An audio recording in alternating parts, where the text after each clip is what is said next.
O'Brien in Joe O'Brien. Hey, better late than never. Sorry we're a little late today. It's Jared's fault. It's Jared's fault. Traffic. Traffic. Oh, man. Oh, the traffic out of doors today. This is Glass Cannon Radio, where we talk about all things geeky, nerdy, dorky, spazzy, all of those things. I'm Jared Logan. This is Joe O'Brien. This is the show where you can call in and make your opinion heard. And today's a big day because today is Book Club Day on Glass Cannon Radio. Yeah, I love Book Club Day. We all read a whole book. An entire book, all of the words in it, we read it. Good for us. We are doing, I think, better than 80% of the population with one book in our name, at least. Joe, how's it going? I by the way, I'm not in a hotel. I'm in someone's house. I'm in their room. I apologize. I'm traveling right now. I'm on the East Coast. It's a pain in my ass, and I don't know why. Why are you apologizing for traveling? There's nothing wrong with traveling. I hate traveling. I want to be home with my shit in my house. I am at this much stress. Not this much, but this much stress the entire time I'm on any vacation. That's so funny. Vacations just and are only bringing you anxiety. Yeah. Well, I'm glad that you're able to connect and still do Glass Cannon Radio, which you will not be doing next week. You're actually off next week. So that's a fun little tidbit for everybody. I'm going to be co-hosting with our greatest co-host backup for Glass Cannon Radio, Mary Lou, is going to be hanging with me next week. So yeah, you'll see Mary Lou hosting another whole show with me next week. It's going to be a blast. We'll have lots of fun, nerdy stuff to talk about. But yeah, I'm great, man. I'm great. Yesterday I was under anesthesia yesterday. Oh, that's right. You got the colonoscopy. I did my 45-year-old colonoscopy, and I'm just here to say, go out there and get it. Don't run away from it just because it's horrible and seems gross. It's really not that bad, and it's super, super smart to do. And you want to, if you have anything wrong, you want to catch it early. But old Joe O'Brien, clean bill of health. Bill of health. Great. So yeah, I was very excited. That's despite one squeaky clean asshole. That's right. I got an A+ on the old rectum. Chef's kiss on that butthole. Came home with the whole printout with all the information. There's pictures. And I said to my wife, do you want to see the rectum? My rectum? They send you photos. Get that away why from would me. they ever send you photos? I mean, it's of the inside of your rectum, but I'm not a doctor. I don't know what these photos show me. It is a very strange thing to do. Yeah. It's very odd. Do you think some people kind of put them away in the drawer and then one day they dig them out and they just feel nostalgic for the time that they had a tube up their asshole for an hour? Look at that. Look at that polypless organ wall. I'm so excited. No, but I'm feeling much better today. And ready to get into it. We got a great show on tap. Like you said, it's a book day. We love book club. Yes. It's a book club day. So we're going to dive into Project Hail Mary by Andy Weir. Then we're going to look at spoilers as a philosophical topic. Let's talk spoilers as a philosophy. And then we're going to talk a little RPG history with our special guest, who we're going to introduce in a moment. An obscure obsession or two, maybe from the Naish, maybe from our special guest, which we didn't get to last week. So we're bumping into this week. And then, of course, a listener award for a great I got a great award. Actually, I'm going to tell the award right now. And then we'll get into the question later, as well as our special guest. The award this week that we're going to give away, I'm super excited, going to give away an entire 3-book adventure path for Pathfinder 2nd Edition, hardcover, well, not hardcover, softcover, hard copy, that I think is just going to be a sick adventure. Triumph of the Tusk. Yeah, I want to play that one. All 3 books, an awesome orc adventure that we'll talk a little bit more about during the show. And so, why don't you introduce our guest for today? Absolutely. So I am such a giant fan of this guy and all the stuff he does. He is the best tabletop RPG reviewer on YouTube. He is a fiction writer, and he's just an awesome dude. So we're so happy to have him on here. And by the way, he told me he's read our book club book twice. Wow. So he should know of which he speaks. Please welcome Seth Skorkowsky, everybody. Seth! Hello. Hey, buddy.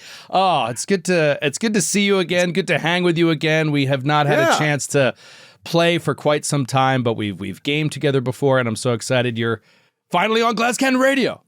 I know. Well, that's last time we had technical issues, and I couldn't because they chopped my fiber line. So I'm back. Yeah, we had done all this. We had done all this prep for a show with Seth, I don't know, 3 weeks ago or so. And it was like the night before, right, Seth? You were like, some construction crew, like, it was a mistake, right? Like they just like cut into the fiber line to your house, right? Yeah. So they're replacing the sewage line, and they've cut it twice in the past 2 months. And then this time it was the fiber company was replacing the box, because the last time the guy came out, he's like, the box all the fiber goes in, well, you need to get a bigger one. I'm like, oh, okay. And they ripped it out, and then they broke it. And then they drove away. And they broke it. And then they drove away. Well, they shut it off because they were working on it. I'm like, okay, that's fine. I wish you guys had warned me. And then they drove away before it ever came back on. And then I'm going through all the AI automated system. And they're like, could you turn your router on and off? It's like, guys, I know what's wrong. You chopped my fiber line and drove off, you dicks. And they're like, we'll get it fixed around the time you're supposed to stop the show tomorrow. Like, I'm glad you're here. I'm glad that you're on board. I mean, so one of the primary reasons that we wanted to bring Seth on was to talk about the history of RPGs, which we're going to get to in a little bit. A fun little topic that Seth is into and has some knowledge of. But we said, hey, listen, you could just come on later in the show, or if you'd like to join our discussion, our book club hang for Project Hail Mary. I don't know if you've ever read that by Andy Weir. And then he says, I've read it twice. Yep. Wow. Very impressive. All right. Awesome. I owe a lot of my author success to Andy Weir. So I check out all this stuff. The audiobook for The Martian, it was a self-published book originally. So he needed an audio narrator on the cheap because he was paying for it himself. So he got this guy who nobody had really heard of that much named R.C. Bray. And he killed it. It was audiobook of the year. It blew up. All of a sudden, Andy Weir is famous, and so much of it's because of this amazing audiobook. So everybody loved R.C. Bray. And so they're like, what else has he done? Well, fast forward to, I am an up-and-coming author on the cheap, and I need an inexpensive audiobook narrator. So I get this guy called R.C. Bray, who just slates me as the book immediately after The Martian. So I got all of Andy Weir's spillover. Awesome. Wow, that's amazing. That's good. Just pure luck. So I had to check it out because everybody was talking about this other book, and most of my reviews started with like, I loved R.C. Bray and The Martian, so I picked up this book and it was great too. So I was like, I need to check this out. So that's how I discovered him. Okay. And wasn't a big fan of his second book, the one on the moon. Artemis. Didn't care for Artemis as much, but loved Project Hail Mary. So okay. Well, great. Let's get into it. Jared, debate here today. We're going to have a debate, but before we get into it, we should do our contest question, Joe. Yes. Let's set the stage with the contest question for those of you that call into the show during the day. Remember, you're going to raise your hand on Discord if you want to join the conversation about Project Hail Mary or anything we're talking about today. And at the end of your call, I'm going to give you a question. We need a quick and good answer, and the best answer by the end of the show is going to win the Triumph of the Tusk Adventure Path. The question for today, going off of the fact that, this book is back in the news now because of the release of the trailer for Project Hail Mary, the film, and Ryan Gosling has been cast in the role of Ryland Grace. And so we ask you today, all time television and movies, what was the best casting choice What was the best casting choice? And I think to guide it a little bit, I do want to say I'm probably going to vote for something that was either a real life person or an adaptation of some kind where the character was known to people before the actor played them. Absolutely. So that we're not just looking for like what was a great performance. We're looking for like who nailed or casting for a certain person that would have that people knew. Either in real life or in fiction ahead of time. So that's the question. You know what? In fact, Jared, why don't you give us an example answer? Do you have an idea in mind? For who I have one. Choose? I'm going to take one off the board. I'm going to take a big one. A slide. I think it's a big one. I don't know if you think it's a big one or Seth does. I would take off the board Chris Pine as Captain Kirk. I loved the Chris Pine Captain Kirk. I love Chris Pine in general and just about everything. He's my favorite Chris. Yep. I think he's the best Chris. He is the best Chris. I'm with you on that. Yeah, so I'm going to go Captain Kirk with Chris Pine. Okay, great. I am going to go, what do you, actually, let me kick it to Seth. Let me kick it to our guest here. Seth, do you have an idea for this? Okay. My problem is I cannot pronounce it properly. Okay. It is Shore Agdalashu, who played Christian Avasarala in The Expanse. And it is pretty much the character from The Expanse is exactly like she is in the show. Like it's flawless. It's like they grew her in a vat to be this character. It is so perfect. And the actress is amazing. She absolutely owns the camera when she's on it. You feel sorry for anybody that has to share the camera with her because she's the boss.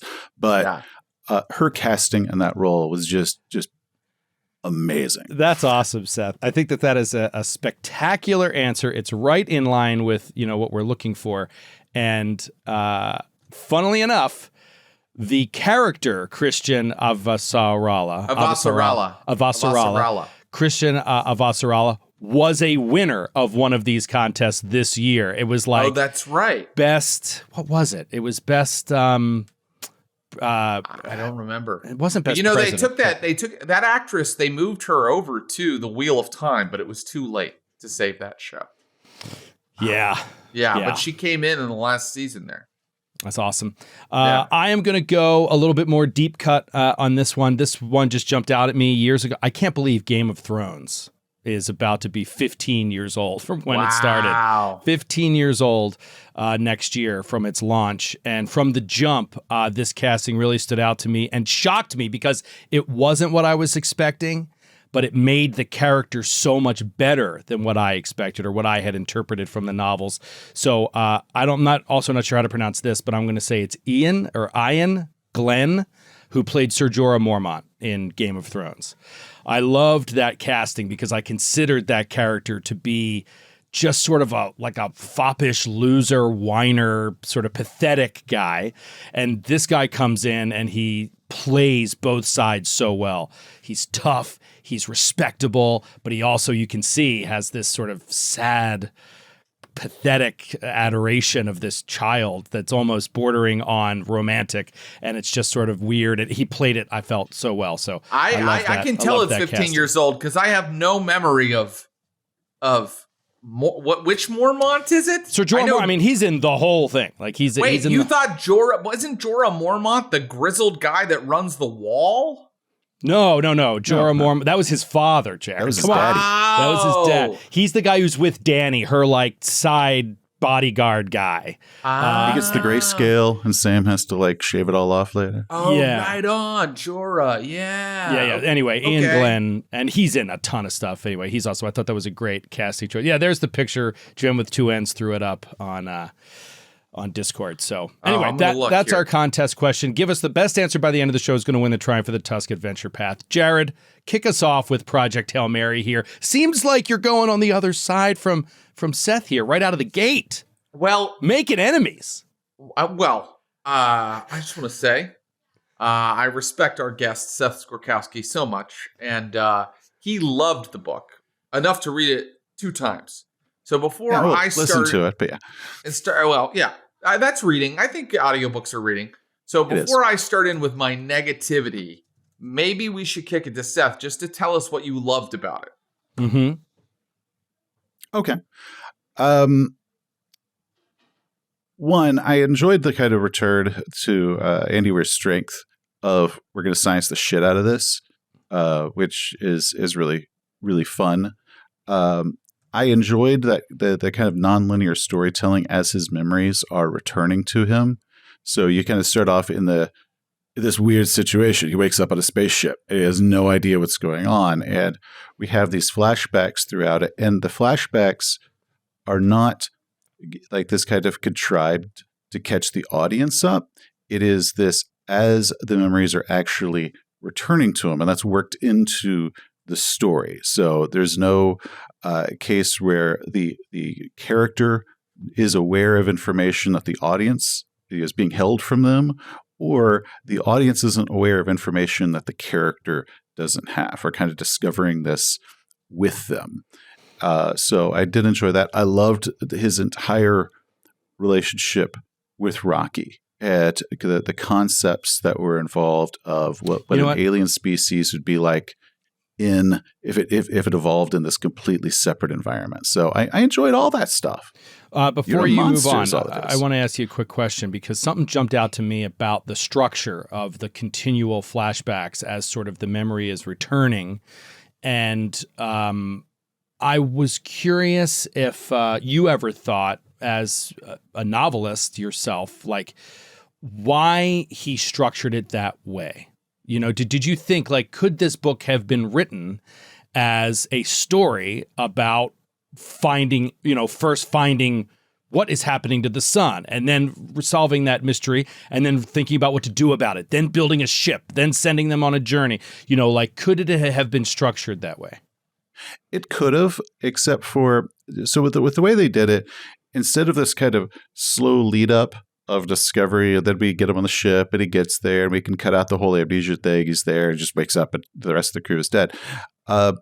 It doesn't have that same punch or that feeling of what the hell is going on that the character has of I'm in a room and it takes me a bit to like, I'm on a spaceship. Okay. And then it kind of going forward. And then we have that discovery, but there's also that feeling with the audience of, okay, how the hell did we get here? Mm-hmm. And trying to figure all that out with him. And I think that adds a lot more hook to it because the audience now has two hooks going on. What's he doing now? And how the hell did we get here? And we're flipping back and forth versus a lot of stories when they'll do the flashback. I don't know. A lot of the times I'm like, can we just get back to the good part? Was there an easier way we could have done all this exposition? Right. So he does the hooks because, now we're trying to figure out why is the sun dimming? Okay. What's up with these little black dots, blah, blah, blah. So he's basically got two hook fronts going. So it's a really good way to keep the audience engaged. And you don't just have that part where it's flashback time and you're like, let me just skip paragraphs as I'm reading. Let me just can you give me the cliff notes? I don't care. Right. I think that was actually a much more successful way of doing it. I think that overall, and we'll come back to more specifics, but overall, I'll probably fall somewhere in between the two of you. I think that there was a lot I liked about it and a decent amount that I didn't. And I felt overall the science, while some of it is so beyond me that I don't even enjoy reading it that much, some of it isn't, and I thought it was really well done. And I always really love the science-y parts of it, the hard sci-fi parts of it, and that was really cool and really well thought out. And I liked the narrative and, the overall structure of, doomsday sort of scenario. How do you fix it? And then meeting an alien and that whole relationship, sort of the idea of how the story went from there, I really liked in general. I just had a few execution critiques that I'd make, but we can get into that as we get more specific. Jared, what did you not like about the book? Well, let me do my positives. Okay. Yes. I think it's an easy read, and I don't mean that as in a derogatory way. It flows. You know what I mean? You're able to really kind of get through it. It has momentum. It has good pace. And I thought the prose was fine. It was good. I also think it has a very compelling hook. off the jump on page 1 or 2, I was like, wow, I gotta find out what's going on here. I'm in, totally in. Mm-hmm. And as Seth said, 2 hook fronts. I agree. The flashing back, you get another hook in that whole plot, you know? So that really worked for me. The flashing back really worked for me. I thought that was a great way to tell the story. I think that idea of the flashbacks coming to him in the present at the same time, that's something I haven't even really seen before. So I think that was a very cool idea too. All right, so those are my positives. Now, can we talk about the fact that this book has a very corny sense of humor? And to me, an incredible golly gee whiz kind of tone to it that I was like, am I reading Brandon Sanderson here? The golly gee whizness of it, I think the author's aware of it because, you know, like, for example, he's the self-aware. decision. The characters the even author's says aware of it. He's not accidentally using that tone. And for example, the refusal to curse within the book, you know, that shows the author that's a decision that Weir made. So I don't think he's unaware of it. I just really don't like it. Are we adults here or not? Like, and it's not that I need to see the F word. I felt like the whole thing had this sort of just like, golly gee, we can do it. And I'm like, no, you can't. That's not life. That's not life. Except the other characters cuss. Yeah. Okay, so there you go. The other characters do cuss. But again, it's not about I think Strat drops a few F-bombs here and there. Yeah. Right. It's not, I just want people to know it's not about the cussing for me. It's the whole tone of the thing and the just very like, we can do it optimism of it. That turned me off. That didn't feel like life to me or a real point of view. And I feel like it's the author's point of view. The science of it. Again, I find the science as interesting as you guys, okay? I find the science interesting. What I don't appreciate are long passages that read as a list of procedures. I felt like I was reading an instruction manual or something, like for like 3 pages at a time sometimes. And I really don't need to hear step 1, step 2, step 3, step 4, like, and it kept. I was curious on that. And by the way, we're going to bring in another special guest here, a second surprise guest who read this book that has hopped into the Discord. I'm always wondering who exactly that's for, that stuff. Yeah. You know, I'm always like, are there like hardcore scientists out there that are like, finally, a fiction light book for me? You know, it's like they lay the way that he builds out the scientific procedure and the step by step, you know, eliminating incorrect leads until you get to the right answer and explaining everything. To me, I'm like, wouldn't the common reader find this extremely boring and annoying? Sometimes, Joe, just to to piggyback on that, sometimes the experiments or the procedures he goes through end up being completely meaningless a page or 2 later. It's like a failed like avenue he went down. Well, that's science, right? That's how science works. Yeah, but why didn't I get like, I tried this, it didn't work, and then move on to the thing that worked? I'm reading an instruction manual of things. I don't really need all that. That hope and then that dash of, you know, we're trying everything. There was a thing I was watching recently, and it was about The Martian. It was an interview with Neil deGrasse Tyson, who Andy Weir told him that when he was writing the book, he was writing it from the point of view if he didn't want Neil deGrasse Tyson to get on Twitter and correct him. So if you want to know who he's writing it for, that's Neil deGrasse who he's writing it for. Okay. Perfect. All right, let's bring in a guest here. A core member of the Glass Cannon Network and star of the main show, Kate Stamus, read Project Hail Mary and wants to weigh in. Kate, can you hear us? Yeah, can you hear me? Yeah, we got you. How dare you make me wait with the rest of the peanut gallery and raise my hand? Listening to you, Jared, talk about how you hate science. I'm screaming over here. I don't hate science. I hate lists of procedures. You hate listening to the scientific process. Guilty. So it's the most male. I don't like reading the instructions thing ever. Is what you're doing. Your toxic masculinity is seeping out, Jared. It always comes out on this show. Kate, what were your thoughts on Project Hail Mary? This is a recent read for you that was coincidental. You were reading it just as we decided to make it a book club book. Yeah, like I had just finished it when you guys were talking about it in the studio one day. I listened to the audiobook also, which was awesome. Like the narrator was so good. It made it so enjoyable to listen to.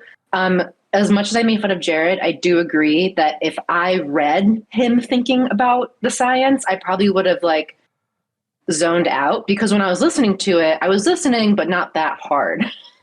So it was like nice to have someone narrate it, but I think I would have had trouble reading it.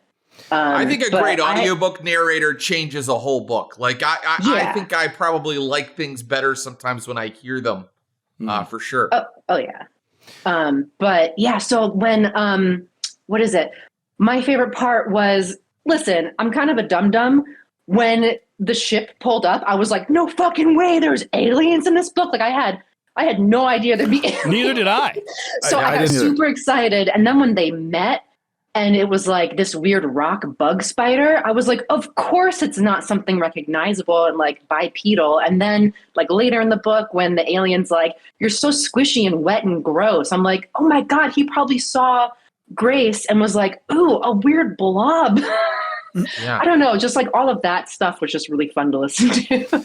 Yeah, I thought that it was really, so Kate, I was right with you from the moment the ship pulled up. I mean, I have for such a long time, I have been under the scientific, I have believed the scientific principle that there is almost no chance there's no other intelligent life out there, but there's almost no chance we would ever contact it in our lifetimes, right? Like that sort of idea.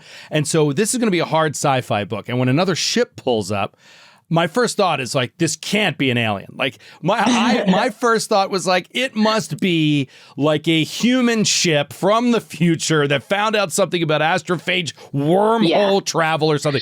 And then when it was actually an alien with the same problem from a neighboring system, I was like, this is really cool. And then what I liked about the science was how he crossed over into the biology there and went into detail about the structure of Rocky's world and why life evolved like that was all because of the world. You know, the ammonia atmosphere, the no eyesight, just, hearing everything kind of by radar, whatever. It was all about what their planet was. And that was a really cool concept. And I also think it's really cool how Rocky is such a good builder. Even though he can't survive in Ryland's environment, he's able to build a series of tubes into Ryland's ship in a matter of days that keep him alive. I totally bought that. I'm being sarcastic. So wait, Joe and Jared, you read it. How did you find reading Rocky's character as he learned English? Because like the audiobook was awesome, how they handled it. Did the reader do a voice? It was an effect. They did post-production. I did both. By the end, I was not going to finish the book by today.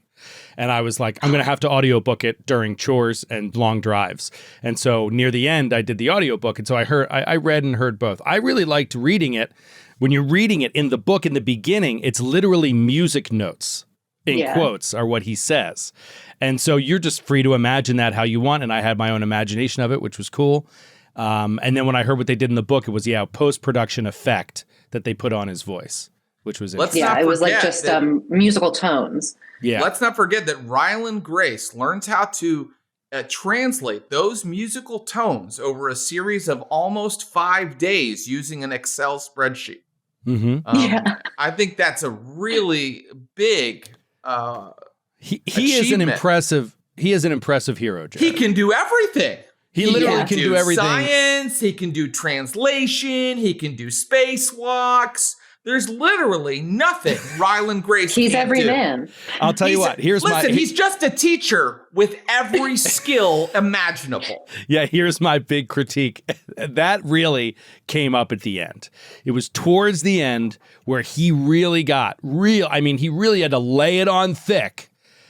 that he was not the man for the job over and over and over. And I was like, dude, stop. Like, the ship has sailed. You are a superhuman with the amount of stuff that you were able to pull off. And First Contact, by the way, with striking success across the board.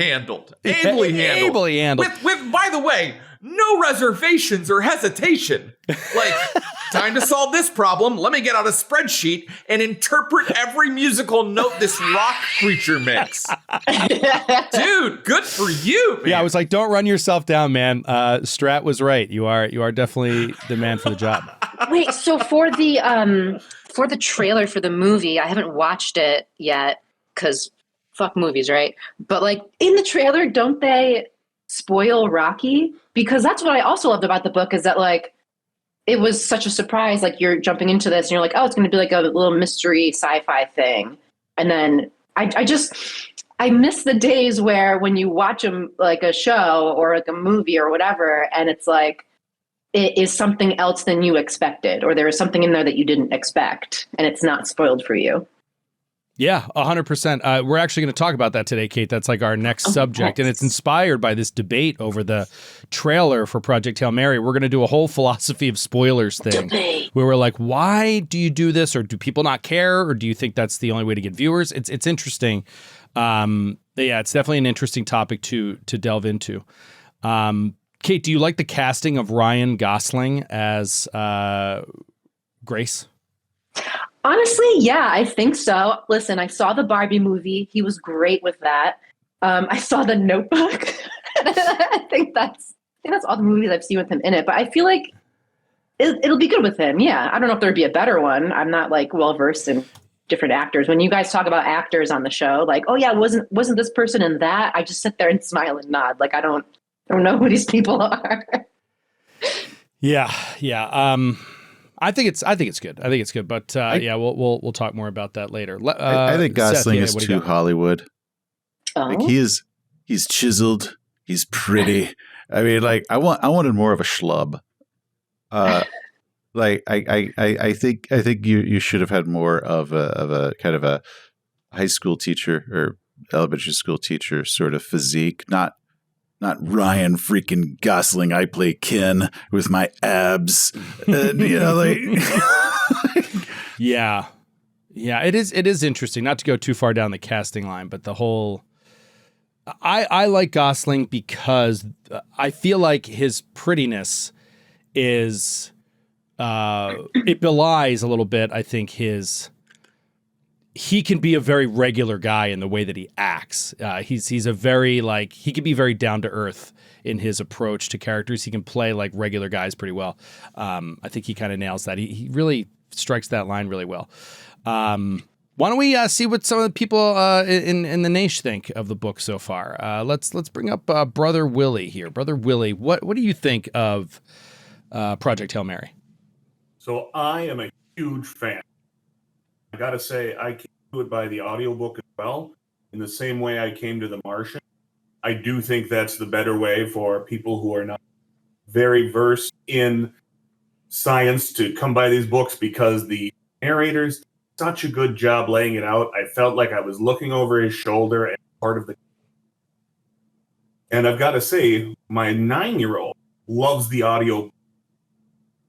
And so if my 9-year-old can engage with a hard science fiction book like this, I am all of it.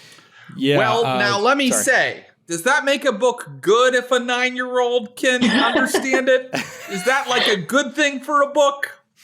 Well, he also loves The Hobbit, so if you want to come at Tolkien, we can have that. Oh, snap, Jared, you have just been shut down. The Hobbit, though, specifically written for children. The Hobbit conceived as a children's book. Project Hail Mary, I think, conceived as a book for adults. Hence the F words from Strat. I think I would argue that it's conceived for like right down the middle. I think it's like high school age reading material. And I think that's probably what he had in mind. Which is the average American. True. Yeah.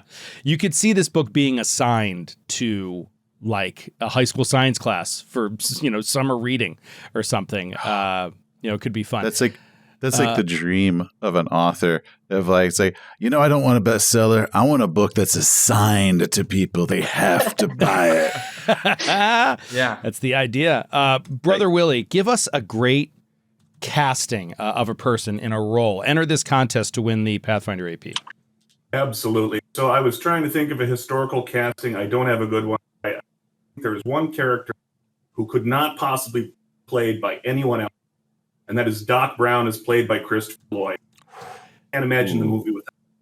Yep. There you go. Great. Okay. A great someone who brings a lot to the role for sure. Christopher Lloyd as Doc Brown. Is that? I mean, it is not a previously existing character or a real person from history per your instructions, Joe. Yeah, so I mean, probably not a winning answer, but missing the mark. Well, no, all I'm saying is that they can answer whatever they want. I'm just saying what I'm going to vote for. Like if you want to be in the running. I agree with Joe. I'm going to vote for, where you already had an idea of the person. Yes. Yeah. But I think that Brother Willie nails certainly an actor who stole the show, as they say, and really elevated a character that might have not been that special to something pretty awesome. Marco, what do you got to say on Project Hail Mary? Hi. I sort of agree with everyone. Try to be diplomatic here. I did love the book, though. I come down on that side of it, but I do agree with what Jared says about the sort of golly gee whizness, and I have to say, until Rocky turned up in the book, I was getting pretty tired of it. I listened to the audiobook, and I agree with Kate that the audiobook was awesome. But until Rocky turned up, the main guy did grate on me a bit. He was a bit too sort of brilliant at everything and a bit too, saying, as you said, oh, this isn't for me, I can't do this, all this sort of stuff, while he's then doing all this amazing science and all of this sort of stuff. Yeah. So, and keep in mind, that's the big twist toward the end of the book, is you realize that he went against his will. And so I don't buy that twist, because he's like, I can't do this, I'm afraid. And it's like, dude, you're, as Joe put it, a superhuman. Why do you think you can't do this? Yeah,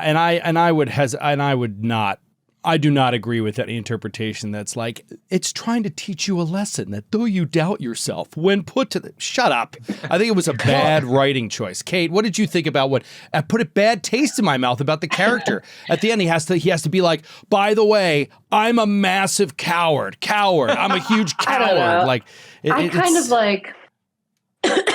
didn't really annoy me, because like, I don't know, again, like I'm kind of like a dumb listener and a dumb reader. Like I don't, like if there's a plot hole, I'm going to miss it. I'm just here to have a good time. So like I didn't really pick up on him just constantly being like, oh, I kind of suck at this, I can't do it. How I interpreted that at the end, how like he was sent against his will, was that like, yeah, even though he's so smart, whatever, it just like speaks to that primal, you're so scared to like go out into nothing on this death mission thing. That's just kind of how I interpreted it. That's why he was a teacher, because he was afraid of academia and getting mocked at all this. So you have a guy who's super capable and is absolutely terrified to actually put it to it. It's like an armchair general. Like that guy that'll tell you exactly, how we should fight, or that guy that sits around and watches like an MMA fights and criticizes. It's like, well, come on, Billy, why don't you hop in the ring? They're like, no, I can't. Or like a guy that could never write a novel this good, but gets on his like show and just like drags it down for every little. Yeah. A guy who couldn't even come close to the narrative or the science or anything. Marco, give us a great casting choice. Marco's been a winner before, I believe, on Listener Awards. Yeah, I have. So thank what you do you got for this one? I'm going to go for Ian McKellen as Gandalf. Great. Oh, great possible winning answer. Right out of the gate, Ian McKellen as Gandalf. Kate, do you got anything on this? A great casting? Oh God, I feel like I just forgot every single character that ever existed, and my brain just flushed itself. You've got time. Think about it. I'm going to bring somebody else here. I'm going to bring up Rima. Let's get Rima up here. Rima, good to see you again. How are you, buddy? Hey, guys. Hey, what's up? I gotta click another button here. Okay. I'm good and bad. I love the book. Once Rocky shows up, there was once the spaceship, a physical, emotional reaction happened. I was all in the rest of the book. Yeah. But after reading Martian, but I haven't read Artemis. You're not missing anything. You're not missing anything. It's good, but starting in media res and doing the flashback thing, he's done it twice. He needs something new. Yeah, I mean, as I read it, I read The Martian years ago and loved The Martian. And I didn't read Artemis because I was like, because I knew the story of The Martian roughly. Like I knew that it was like a self-published book that a guy who was just out there hustling made, and it was a work of art. It was great. It was like a voice that we hadn't heard before. It was so well done. And then I being the cynical person that I am with this kind of stuff, I was like, he can't follow it up. Like it's going to stink no matter what it is. And then I heard that Artemis wasn't that good. So I was just like, all right, I'm done with him. And Project Hail Mary didn't even open it. And then we decided to do it. I'm like, all right, I'll check it out. And right from the jump, I was just like, this is just the Martian character again. It's the same exact character. Well, no. So The Martian, the opening line from Mark Watney is like, well, I'm pretty much fucked. And that's when Jared was on board. He's like, yeah, give me cussing. But this one, that is he did true. the It's Jared's not like, this about the cussing. sucks. It my does have Mary a little Sue more has edge to to it. cuss. So, yeah. It's not about the cussing, but I do like it when people are fucked. That is that is a good point. I feel like there are similarities there. It's like it's a similar structure, of course. But hey, if it works, it works. What did you think about the about what we were just talking about with near the end when it's revealed that he doesn't want to go on the mission? Did that sour anything for you, Rima? Not really, because it's like, I think this is the way he's doing it. But then again, he is a dad, and he's like, I'm estranged from my kid. I don't want him to grow up without knowing me. So obviously, he's not a dad, is he? Yeah, he is. He's divorced. No. He has a kid. No, I think No. He's got a kid. he talks about his kids, meaning his kids. students. Oh, Yeah. He doesn't have children. doesn't need to be alive for them. Yeah, you need to be alive for them. Yeah, to me, the argument held no water. I don't want to over-criticize it, but it felt to me like when he was like, I need to be here to make sure these kids are ready for the apocalypse. I was like, what? I just couldn't believe. Like, I I was thought with he wanted to Strat stay with his completely. wife. That's why I thought he wanted to stay with his wife. He loved his wife. Wait, did he have a wife? No. No. Oh, Divorced. All he I had were think these. I read a different Kids. book. It was very weird. Yeah. Rima, give us a great casting. Enter this contest. So this casting itself is a bit of a spoiler, but Sean Bean is Ned Stark. Yes. Yes, great answer. And is a bit of a spoiler. That's hilarious. If you know, you know. All right, let's get Brody's here. I was wondering if we were going to get Brody in here. So this is our cinematographer on the Glass Cannon podcast. Hello. Hey, buddy. It sounds like you're in the car. We catch you in the car? I am in the car. I'm traveling from one shoot location to another, but hopefully you guys can hear me okay. Yeah, we got you, buddy. And you had to weigh in on this because it sounded like you were a big fan. Is that right? Yeah, I mean, this book is. I see the criticisms that have been raised, but it's probably my favorite book. I'm not a huge reader. Wow. I don't have tons of books on my shelf that I've gone through, so forgive me for being a bit of a pleb. But like, it just hits all the points that I want it to, and I was equally surprised as you guys were with the alien coming in. I figured it was going to be a lot like The Martian, but further afield. And having the alien come in just really, I think, was a big selling point for me. Yeah. Yep. I enjoyed their communication struggles, like early on when he didn't know that Rocky couldn't see. It was really fascinating. Yeah. He'd be like, why did he build this whole hex wall and there's only one tiny little thing that I can see through to see him? It seemed very weird. But yeah, you take some of those very base human things as being a given across the whole universe, right? But like, it was cool that thinking outside of the box there. Yeah, I mean, for me, I think the thing that really makes this book so much fun, and the reason The Martian is fun too, is it's storytelling through real science. I mean, not real. Of course, there's a bunch of stuff in here that's huge MacGuffins, like the whole super cross-sectionality thing of the astrophage is like total bullshit. But like they take real science concepts and use those to drive story beats.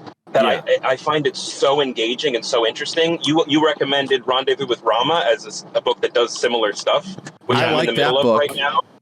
I really enjoy media that doesn't just bullshit and hand wave and say, oh, I need something to happen now, so I'm going to make up some science thing to do it. It's like, no, we're going to take real physics and that's going to decide why this or that happens. That's going to decide how Rocky hears and how he can see through stuff because he's listening, and all that kind of stuff is just, it's so interesting to me.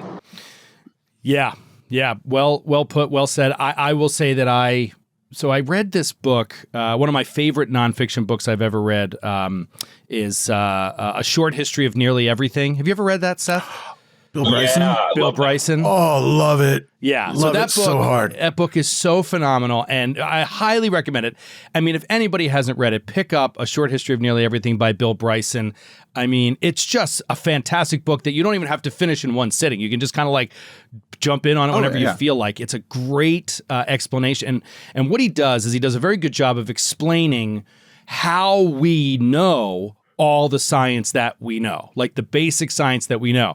We kind of take it for granted in school that, like in elementary school, that we're taught the circumference of the Earth, how far the Earth is from the sun, how many days it takes to rotate around, what's the mass of the Earth, right? All this stuff we take for granted, and we just tell the answers. It's like, well, how did we find out the answers? I think Project Hail Mary does an amazing scientific job of showing you how, with small science evidence, you piece together a larger picture. Like very, very, very early when he is like, I can't even remember the details of it. It's so sciencey, but like the way he figures out he's not looking at our sun has to do with like science-y gravity speed things. Like, you know what I mean? If I'm moving at this rate, at this whatever, at this, there's no way it could be our rotating. Yeah, how fast this thing is rotating. I know the speed of our whatever, and it can't be our sun. Like, really kind of fascinating stuff. And that's how we figured all this stuff out, was like, you figure out how far the sun is from the Earth by measuring shadows at different angles at different places of the Earth at the exact same moment on the same day.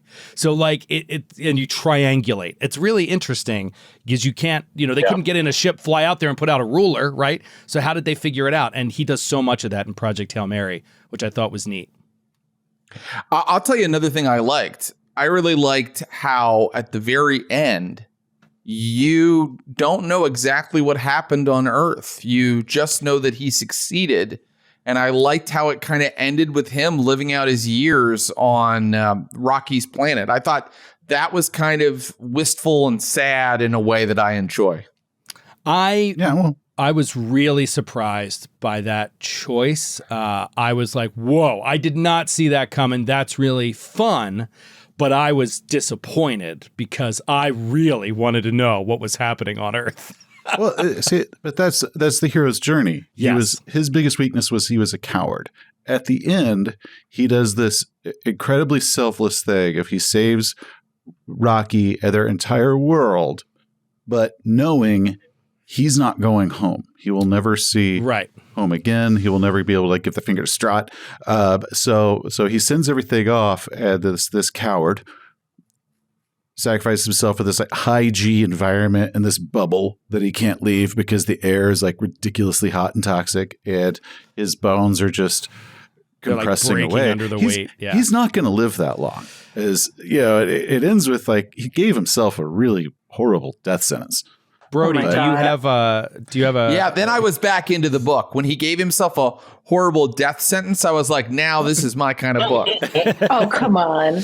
That's how I feel, Kate. I'm sorry. I'm getting sad all over again thinking about Rocky being alone, thinking that he failed his mission.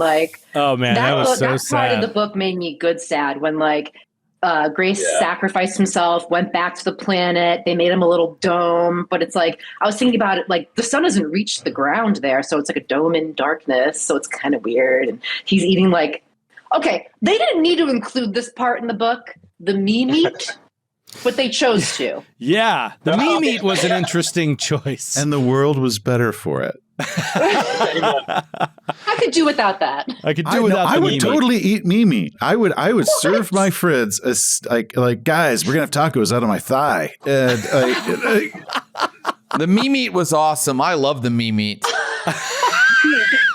All right.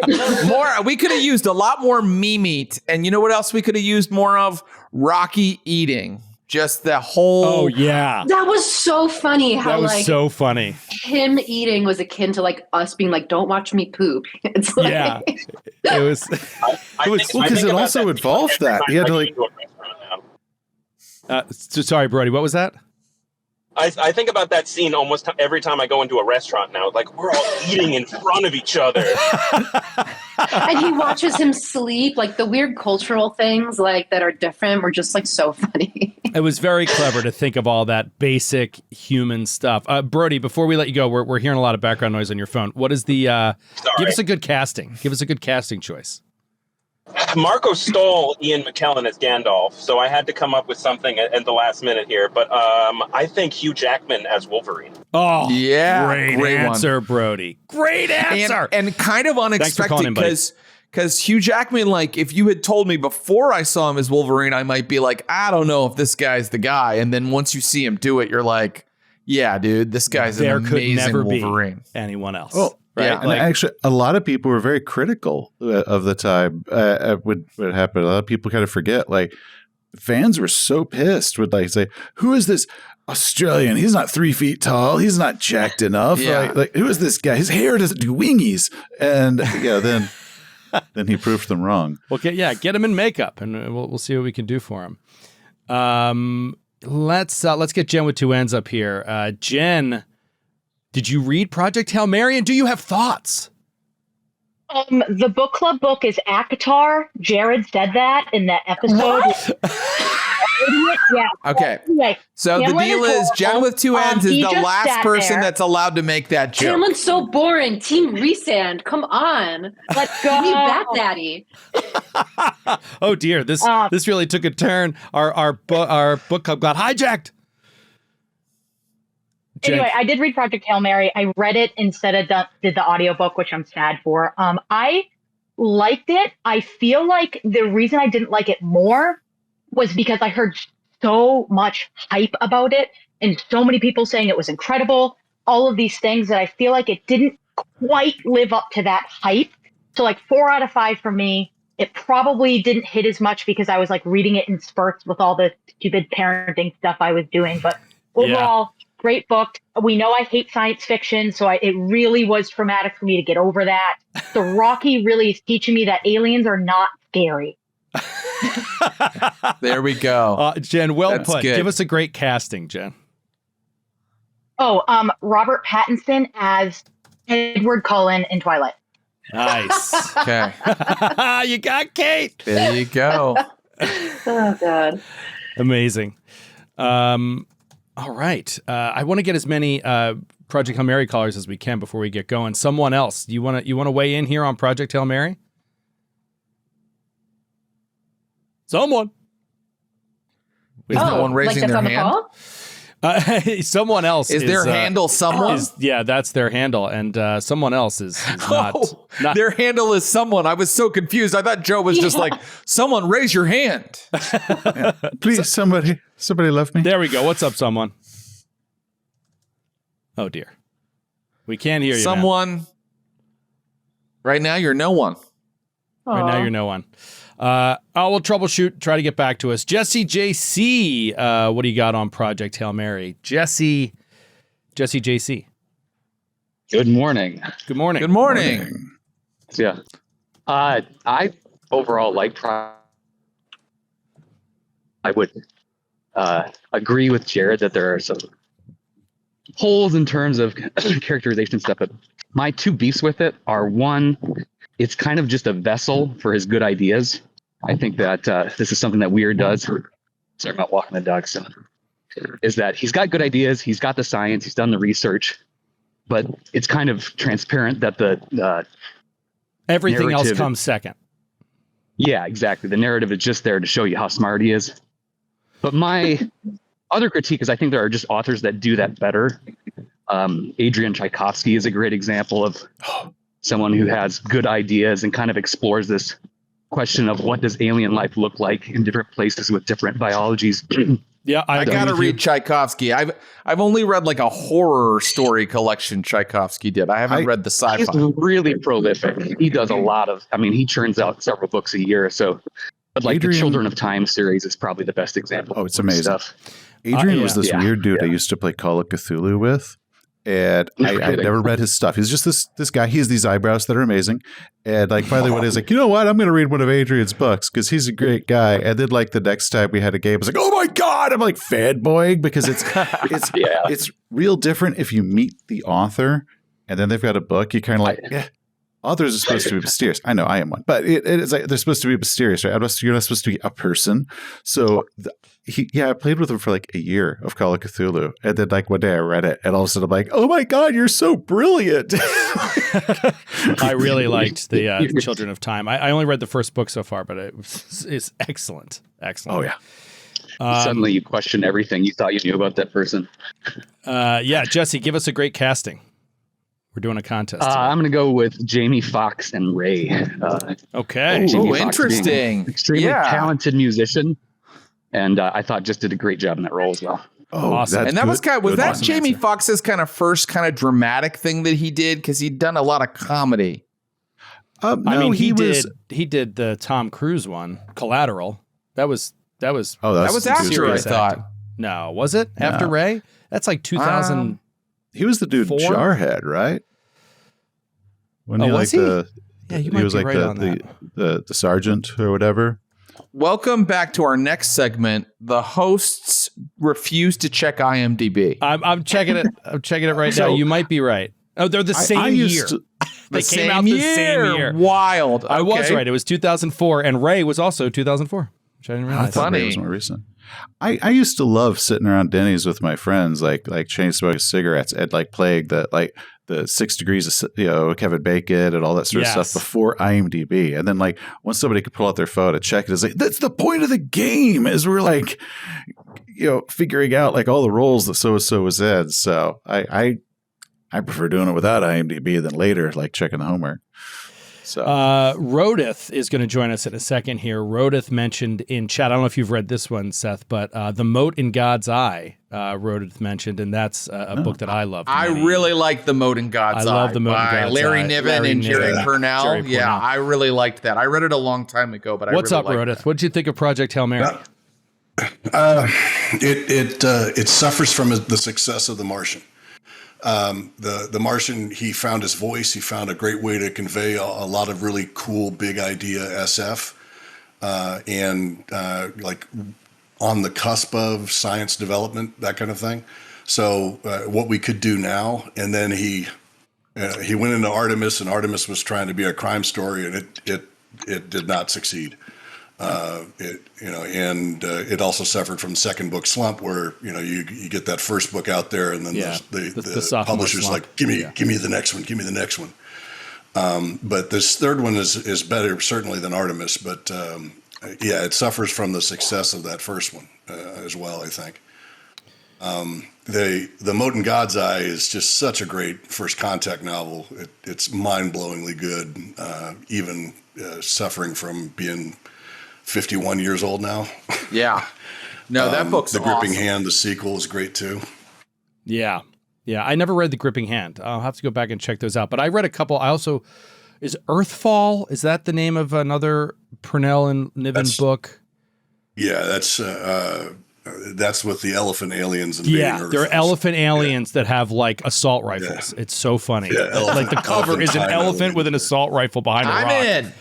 It's but it's actually a very good book. I mean, like the ideas and because what's so important to those guys that I feel like is less important, it seems, to Andy Weir is dialogue and true character development, right? Like my problem with the coward to hero quote unquote journey of Grace is that that whole thing comes in the last 30 pages, 50 pages, because because of the way the story was structured, he doesn't reveal his extreme cowardice until the very end of the book, and then he's not a coward right away.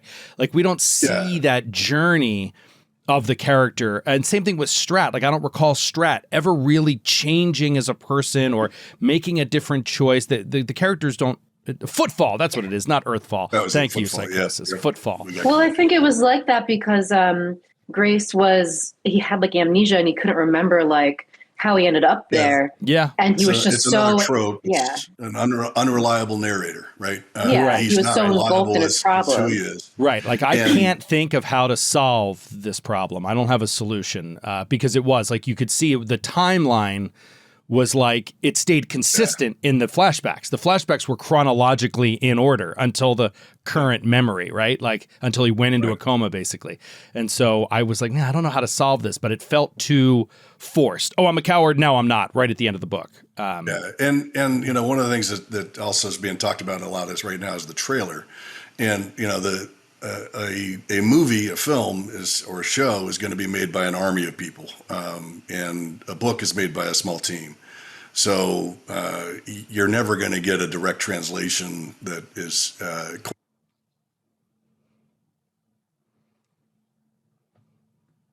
Yeah. Because a book, you're in someone's mind in a book. You're inside the author's mind. That's a completely different, much more, in some ways, immersive experience. Rodith, give us a great casting. So I've got Frankie Adams as Bobby Draper from the Expanse series. She was the perfect example not only of that character, but that character is a large, powerful woman who is in the military, as opposed to let's take some dainty ballerina and make her into somebody who's able to carry all this weight and everything else like that without going through any kind of training. Mm-hmm. And they constantly reveal the training that she underwent, the training that she undertakes in order to maintain her skills, which is something that nobody ever does with an action hero. So, and she was wonderfully portrayed by Frankie Adams. Just so well done. You make a good case, Rodith. And I really liked that character, Bobby Draper, in the book. The Expanse is some of the best casting, but the further you are from the core, like the further you are from Holden, the better actor and actress they hired for that role. Like Holden is the least interesting actor and character in that entire series, but like the further he was you a get very out, punchable person. Like, oh yeah, like, but the guy that played Marco, oh my God, the terrorist also. That man was beautiful. I mean, the whole time my wife and I are watching, I'm like, that man is so damn pretty. That is a gorgeous terrorist. I love a pretty man. It's just Joe, since we've I know what you're going to say. I know what you're going to say. Touched on the trailer. It's time to go into our next segment. It is time to go. Sorry, someone. We'll come back to you in a minute. Someone seems to have fixed their mic, so we'll come back to you when we can. If anybody has more stuff to say on Project Hail Mary, feel free when you call in to give your 2 cents on that. But we are going to move into our next segment. And I think that I'm also seeing here in the Twitch chat, people are saying the trailer for Project Hail Mary gives away everything. Yeah. And my reaction to that is, yeah, guys, of course. Have you not seen a trailer in the last 15 years? No, every I haven't. single Kate trailer actually hasn't. Every single trailer gives away everything now.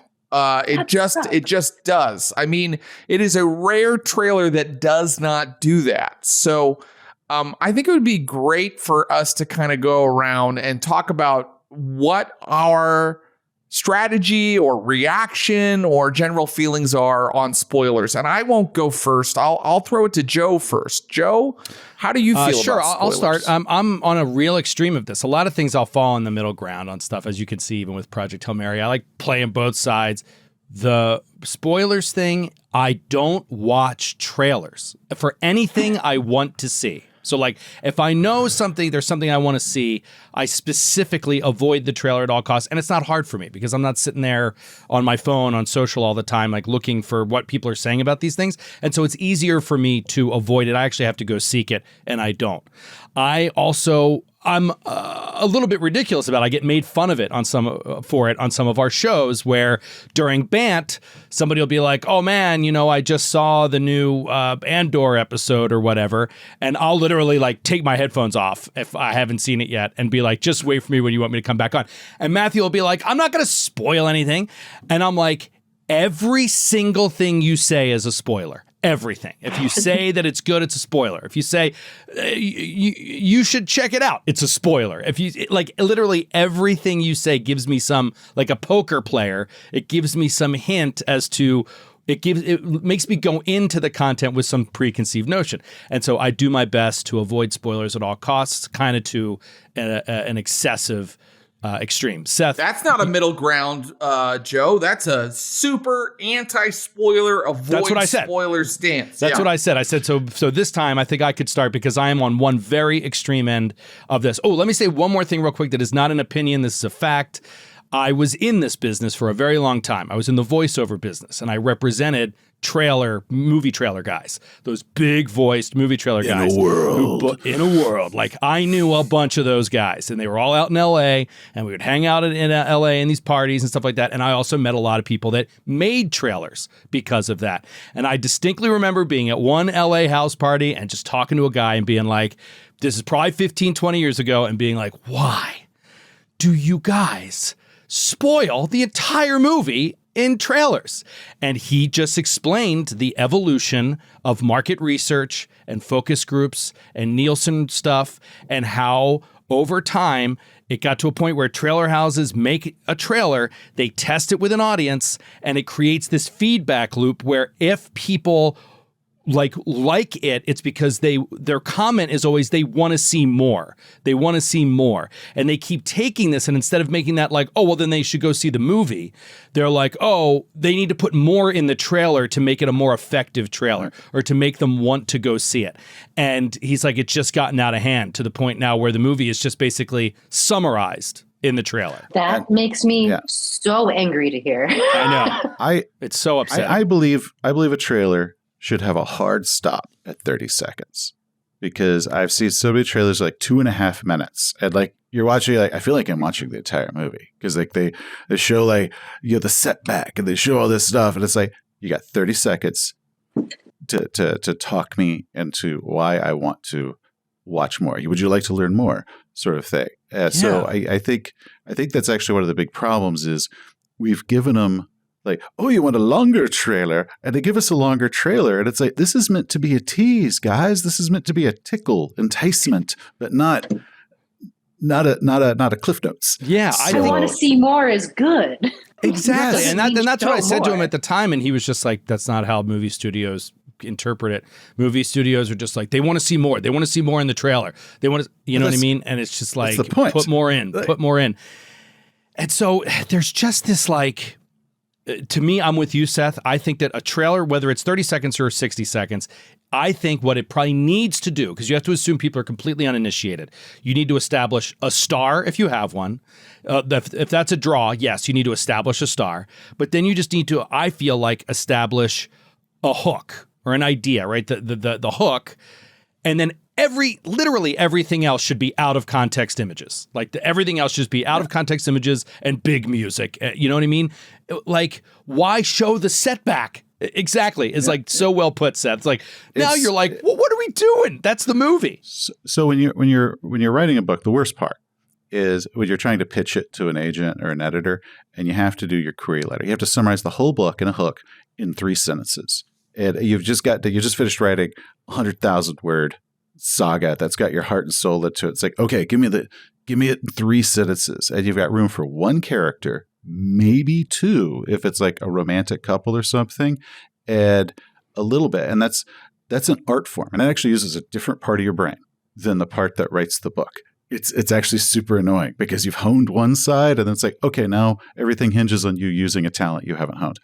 But that's and what I would just tell people to do when I was just explaining how to do it is like, go to a video store, back when we had video stores, look at the back of your favorite movie and see how they do that, because that's what they do. If you flip on the back of Alien, it's like 7 people will come on this planet, but something else is aboard. It gives you enough to go like, oh, this looks good. It gives me the mood. It gives me a key character, and that's it. We're out. But when one of their crewmates is impregnated and the alien bursts forth on the ship, who will survive? Dinner. It's like, and will they get their bonus? So right, you don't have to like put out every plot point, right?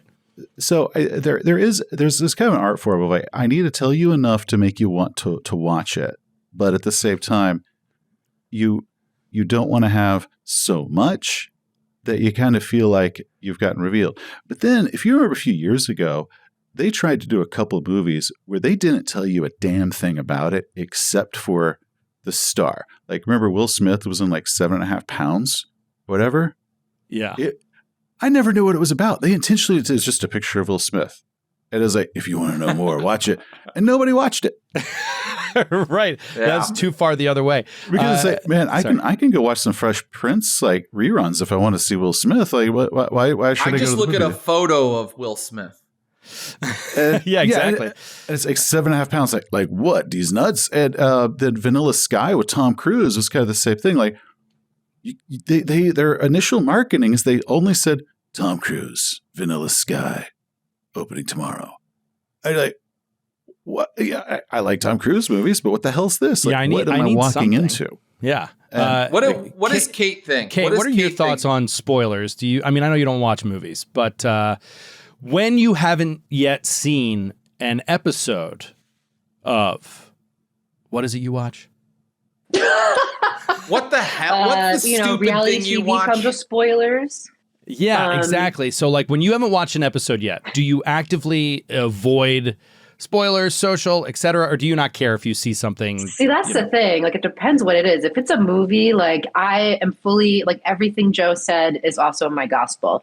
But, like, television and stuff, especially reality TV, and the way that, like, everything is now with these reality stars having their own social media, and then in between seasons, they're, like, starting shit with each other so they can talk about it on the season. You kind of got to have that context and, like, the spoiler of it. And sometimes I do like going into it knowing what's going to happen because I feel too stressed watching these people fight without knowing the outcome of it. But with movies, I agree. It's just kind of like, what's the point? Like, why are you spoon feeding me all the information? Why? Like, I don't know. I like thinking sometimes. And I just think it's these product managers will be like, people are saying they want this. It doesn't matter. You don't just give them what they ask for because it's not actually what they want.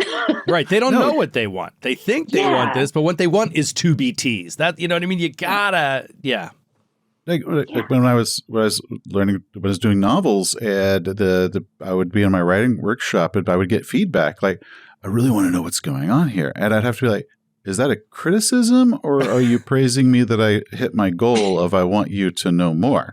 Like, because sometimes they would give it as a criticism, but it's like, that's the point. I'm not going to give you more because that would ruin it. The wanting is the goal. The point is to make you feel things. And so yeah, I feel like that the whoever's in charge of marketing, it's like they saw the trailer, they want to know more about it. Like that's why you're here. Like that's the point. Like, good job. You don't make the free samples bigger and bigger. You know, give them a piece of a cookie, and if they liked it, they can buy a full-size cookie. You don't just be like, well, marketing says we just give them full-size cookies, and then we wonder why nobody buys them. It would be weird, Seth, though, if they sold a piece of a cookie at the store. That would be odd. Did I miss the metaphor? I think you missed it. I think it was a little too literal there, Jared. But why don't you weigh in real quick before we start taking calls on your thoughts on spoilers? I think the reaction to spoilers has become my problem with the like the world. I think the reaction is way too exaggerated now. We're like, spoilers! Like, it's just like, calm the fuck down. My thing on spoilers is I don't seek them out. Right? Like you, Joe, if there's a movie I want to see, I don't go and immediately watch the trailer, but I do go to the movies a lot. And I do see trailers. They come on before the movie, and I don't close my eyes or put my fingers in my ears and go, nah. I do. I literally do. No, I don't let me make tell you that something. noise, but I will just like close my eyes. Sometimes I can hear it and it won't bother me that much, but I won't look. If it's like a movie I really 100% am going to see. But otherwise, I love watching the trailers for sure. Hey, listen, I've had things spoiled for me in the trailer. Then I watched the movie and I was like, oh, what I thought the movie was, that's not what it is. Like, I was wrong. The trailer misled me or I wasn't really clear on what was happening. I hate misleading trailers. Like that pisses me off more than spoilers. If I watch the movie and I'm like, this is not what was advertised to me, I get mad. And so many times they've screwed themselves. They advertise a movie one way and it's something else. And it's like, okay, so all the people that did go see it, this isn't the movie they wanted to see. And all the people that would want to go see it didn't see it because they thought it was going to be, an action movie when it was actually this like psychological drama, sort of thing. So there's an art form. You have to tease the correct genre, but not. So 30 seconds. Yeah, 30 seconds. That's a good rule. Moss Ben wants to weigh in here. Could be on Project Hail Mary or spoilers. What do you got, Moss? Hey, can you hear me? Yeah, we got you. Yes. Awesome. It is, in fact, Most Ben. 25 years ago, I was a big fan of Most Def, you see. And I just can't get rid of it. I'm more in the Jared camp. Like to use Seth's example of like the video store. I mean, yeah, those are good cryptic pitches if you're already in a video store. But if you're looking at it on your phone and it's like, hey, you need to put down your phone and come to a movie theater instead of doing, the billion other things you can do. I feel like you got to give people a little more these days, and it's easy enough for me to avoid things that I really care about. But I didn't really know much about Project Hail Mary, so I watched the trailer, and I'll live with knowing a little bit more than I maybe ideally would have. Yeah. I tell you, I mean, there was a movie recently. Low blood pressure. There was a movie recently where I was in the theater and the trailer played, and I was like, "Wow, I really want to see this movie." So I did do what Joe does, and I kind of walked out and went to the bathroom and came back in. Then I saw the movie months later, and I was like, "This movie sucks." It could have saved the movie. It could have saved you at night and a ticket. Yeah. Most Ben, give us a great casting. Yeah, I'm going to go with Robert Downey Jr. as Iron Man. Good answer. Both, because Robert Downey Jr. had his history with drugs and alcohol similar to Tony Stark. But then also, after he started playing Tony Stark, they started writing Iron Man in the comics more like Robert Downey Jr. So it went both ways. Yep. He definitely, he impacted everything. Great answer. That is that's great answer. That's the potential winning answer right there. C. Finn, what do you got for us? You want to talk Project Hail Mary or spoilers? What do you got? Yeah, spoilers. So I read a lot of books. I joined a horror book club, and I started not looking at the book covers and whatever's in there. I did it with Way of Kings, Stormlight Archive. You started not looking at the covers? Who the hero is. No idea what's going on. Wait, you started not looking at the covers? The the back where it says, hero goes on quest to fight monster. Got it. That makes sense. I get that. The summary. I never read the summary of a book that I'm about to read. Had no idea that this was going to be anything other than what was presented to me as I was reading it, Project Hail Mary or any of these other books, and it's a lot more enjoyable. Yeah. I agree with you. I do not read the summary flap jacket of any book. Even books I don't know and I'm like testing them out, I always open them and I read the first couple lines. And if I'm interested, I'll take it out of the library and check it out. I never turn it over and read the back. I feel like they always give too much away. They'll mention a plot point or a turning point that's like 90 pages into the book, sometimes, because that's really kicking it off. But it's like, I wanted that little surprise, if that's what it is. I even stick away, like I was finishing a book the other day and I happened to look at the back. And there was this plot point that came up like 3/4 of the way through the book is on the back of the book. And it kind of ruined it when that was going to happen. Right. It's silly. Try to stay away from it as much as possible. Jen asks... You know what? I hate spoilers so much. Let me interrupt Joe to do a joke nobody wants. I hate spoilers so much that I just don't read the book. Because if you read the book, it'll spoil it for you. I hate you. Kate really does not like Jared in real life, personally. So I will That's say, not true. like, We're good friends.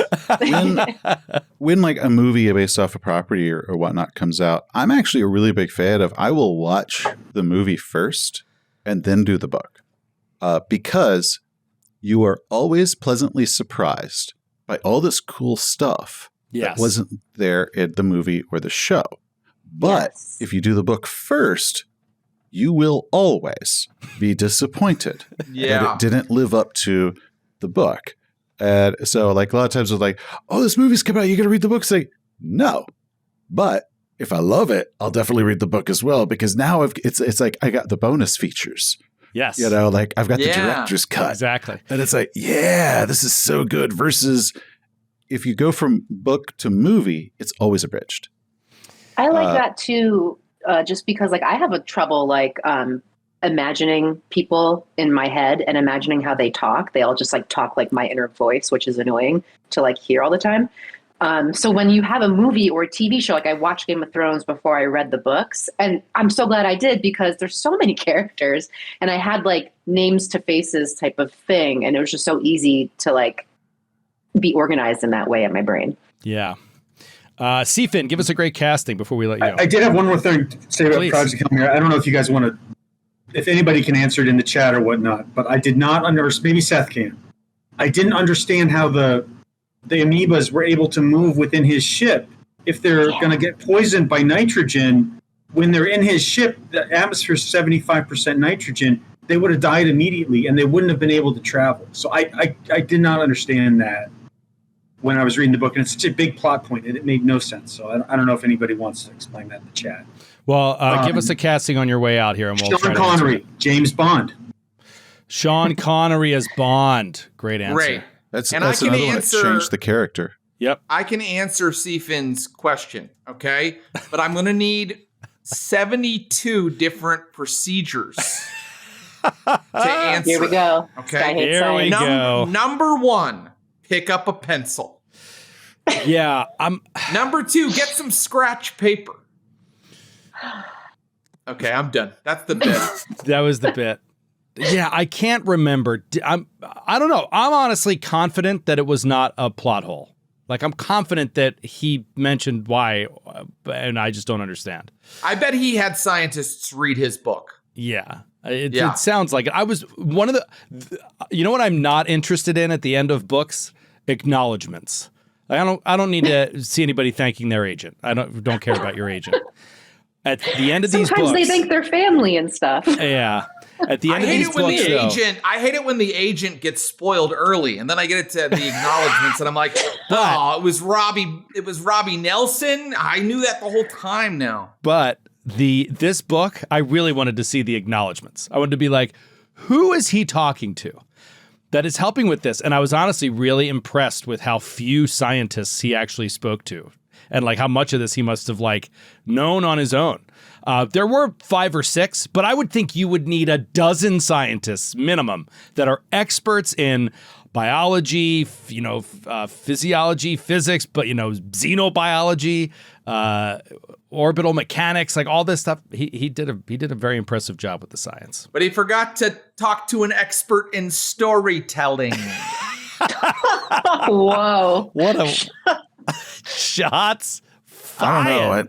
I think he's doing pretty good off his Martian money. So yeah, I think he's just coasting right now. He has more money than me, Seth. You don't have to rub it in. I mean, he's made more money in the course of this podcast than you have, and he's not even here. So he made more money during this. And as we all know, if you made a lot of money doing something, the thing you did is good. Yes, definitely. Someone, did you get your mic fixed? I believe I did. Can you hear me? Yeah, we got you. We got you. Yeah, hey, someone. Excellent. Old man listener, second time caller. Awesome. Good to have you back. Hey, so in terms of trailers, I will preface this by saying I'm going to watch every single trailer of every movie that I'm really excited about, and then I will hate myself afterwards. It's like an addiction. Yeah. The good is, I mean, if I'm just scrolling through like a streaming service and I want to see if I want to invest 2 hours, it's kind of nice to have a trailer to give me a feel for something I don't know, or to get an idea of makeup, costuming, and stuff. The bad is when they show all of the funny or really meaningful parts in the trailer, and you've seen all the best parts of the movie. Yeah. That's why I said 30 seconds. 30. Don't 30 give them enough seconds. time to Keep it tight. Did you have something 30 on Project seconds, Hail Mary? the length of time I make love to my wife is the only length of There a you trailer. go. We'll take the 5-second spoiler snippets of the best parts. 30 and we're good. seconds. Come on, someone. No, I don't have anything for the book. I actually have been in the middle of 2 other books, so I didn't have time to read it. So I'll add it Okay, to my great. list Well, then after. give us a great casting. But An actor. all-timer. So, unfortunately, Robert Downey Jr. was taken. Sean Connery was taken. So I'm going to go a little bit out of left field. Robin Williams as the genie in Aladdin.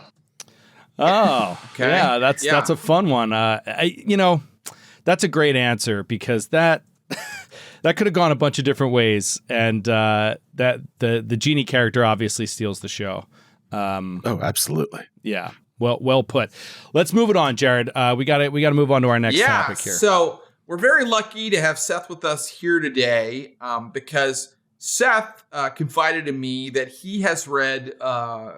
This guy's a big book reader. I don't know if you've noticed several books on the history of tabletop role-playing games. And we needed a tabletop segment for today's show. Oh. So we thought it would be really cool to talk a little bit about where tabletop role-playing games came from and get a little discussion going about that. Okay. Seth, you sound surprised. No. There's so many ways that this could go.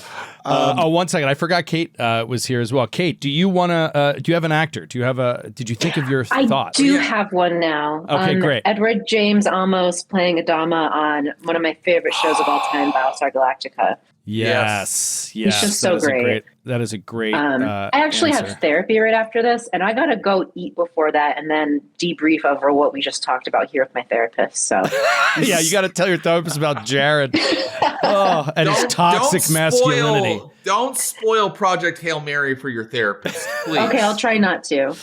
Kate, thanks so much for calling in. We got to have you back. This was great. Thanks for having me. All right, bye. Please join us again Thanks, sometime. Kate. Bye. Bye. All right. Sorry. No let's get problem. into it. So tabletop history. Seth is now seeming like he doesn't. No. I'm actually trying to remember a name. Well, the origin of tabletop games, everybody knows it was Gary Gygax single-handedly did it by himself, a TSR that he founded alone. So he found it alone. That's what it always says in every press release. Yes. So some of the books I would recommend for that topic is Shannon Appleklein's Designers and Dragons, which is currently a 4-part series. I've got several of the physical. I do them on audio, but then I reference them later. And that is a very good series on it.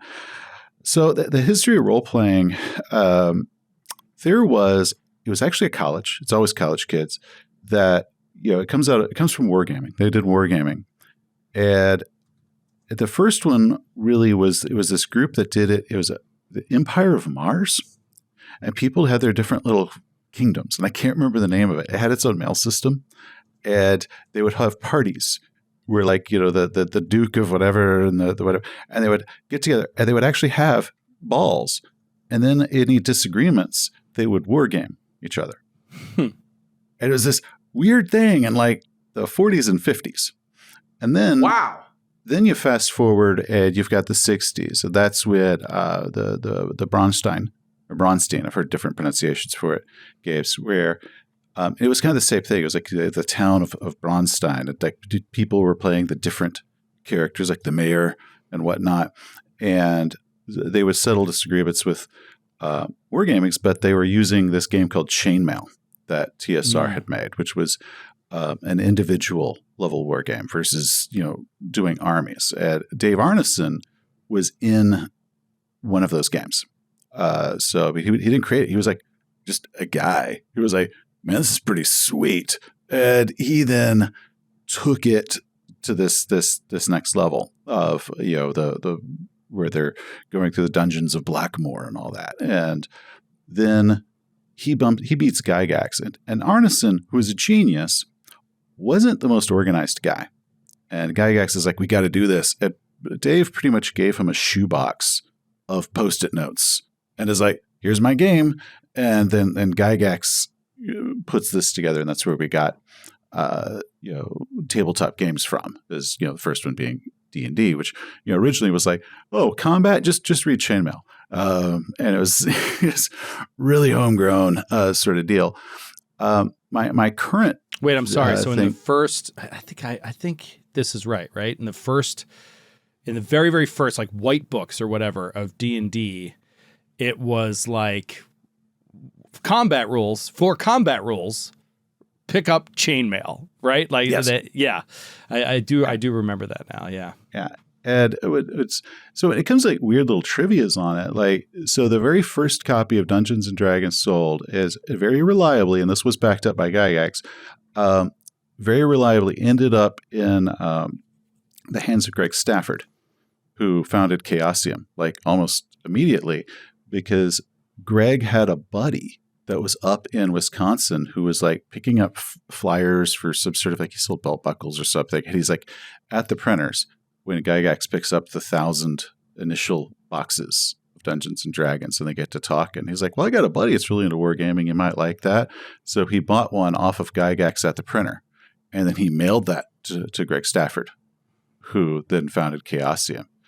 So Stafford had talked about it. He's like, you know, I think I might have the first one. And then like somebody asked Gygax later, he's like, yeah, I did sell one at the printers that day. That's crazy that it ended up being Greg's versus all the others that it could have been. Yeah. And Greg Stafford, for those who don't know, yes, creator of Chaosium, but also praised by many as one of the best game designers, role-playing game designers that you know, were around at the founding of this hobby. And we learned about this playing Pendragon, that Greg Stafford always held up Pendragon as his magnum opus, as the greatest game he ever designed. Yeah, that was the one he was the most like proud of. I mean, RuneQuest to Glorietta was all his baby, but Pendragon was really like, this is where I like really went above and beyond and did something amazing. So I would recommend, if you're interested in like just the history of tabletop games in general, Shannon Appleklein's Designers and Dragons series is amazing. So how that one works is he follows the different companies by decade. So if your company came around in the 70s, he follows that company up until the end of that company. So TSR's in it, of course, and it ends in 1996. And so if you want to know more, you got to get the book on the 90s when we get to the founding of Wizards of the Coast. And so it's kind of interesting to see how many initially built and then how quickly some of them went under for tons of stupid reasons, just like anything else. But it was such a Wild West because nobody had done anything like this. Nobody knew it was going to be big. And most of these people were not businessmen. They were dorks who somehow ended up catching a wave, and they didn't really know what they were doing. And if you want one of like just the total amazing kind of glory of the train wreck that was TSR, there's two that you should do back to back. The first one is by John Peterson called Game Wizards, and it is just about Arneson and Gygax, and it ends with Gygax's ousting in 1984. But it goes really into the men and their relationship. And then immediately follow that up with Ben Riggs's Slaying the Dragon, which is a really big deep dive into how TSR exploded, Cynthia Williams took over, and how TSR pretty much ran itself in the ground through some of the most amazing mismanagement and weirdness that's just, it's astounding on how to not run a business. I did a little research. I did not read Slaying the Dragon, but I did a little research about stuff that's in Slaying the Dragon. I didn't know that Gary Gygax, TSR told him to move to Hollywood, where he bought a mansion, had parties, and did rails of coke all the time. Yep. until they had to shut down his expense account because it was like way, way, way over. Oh boy. Gygax had a rock star face. He did. That was like, I think in Slaying the Dragon, there was a gentleman named Flint Dilley, who was in the entertainment industry. And Flint from G.I. Joe is named after him because they were trying to talk Flint into joining the G.I. Joe kind of writing thing. So, fun fact, Flint Dilley. His sister was Cynthia Williams, but their great-grandfather... I thought it was Lorraine Williams. Lorraine Williams, sorry. Cynthia Williams is new, but Lorraine. But their grandfather was the guy that created Buck Rogers. So like they've kind of always been in this. But there's a section in Slaying the Dragon where Flint is basically like, oh, yeah, I've been there when like all the Playboy bunnies were in the hot tub and there's cocaine everywhere. They're like peeling out in the TSR Corvette, and it's like just like one of the weird things they did is so at Lake Geneva, like a steamship sank in like the 1880s or something at TSR, who was just so flush with money. And a lot of these guys maybe had a high school education. They've never, like, they're really blue collar guys. Gygax did not graduate high school. Yeah, Gygax himself did not graduate. Maybe. So, but all of a sudden they've got incredible amounts of money. So they raised this steamship from the bottom of Lake Geneva, and no one knows why they did it. They just did it. And like the steam engine or like the boiler literally just sat in the front yard for like nearly a decade before finally a scrap company like was called. It's like, hey, get this thing out of here. Oh like, my God. They would just spend money on crazy stuff. Seth, I'm hearing a game company raised a ship from the bottom of a lake and no one knows why. That sounds like a Call of Cthulhu scenario to me. Funny you should mention I was that. just going to say this. Yep, please.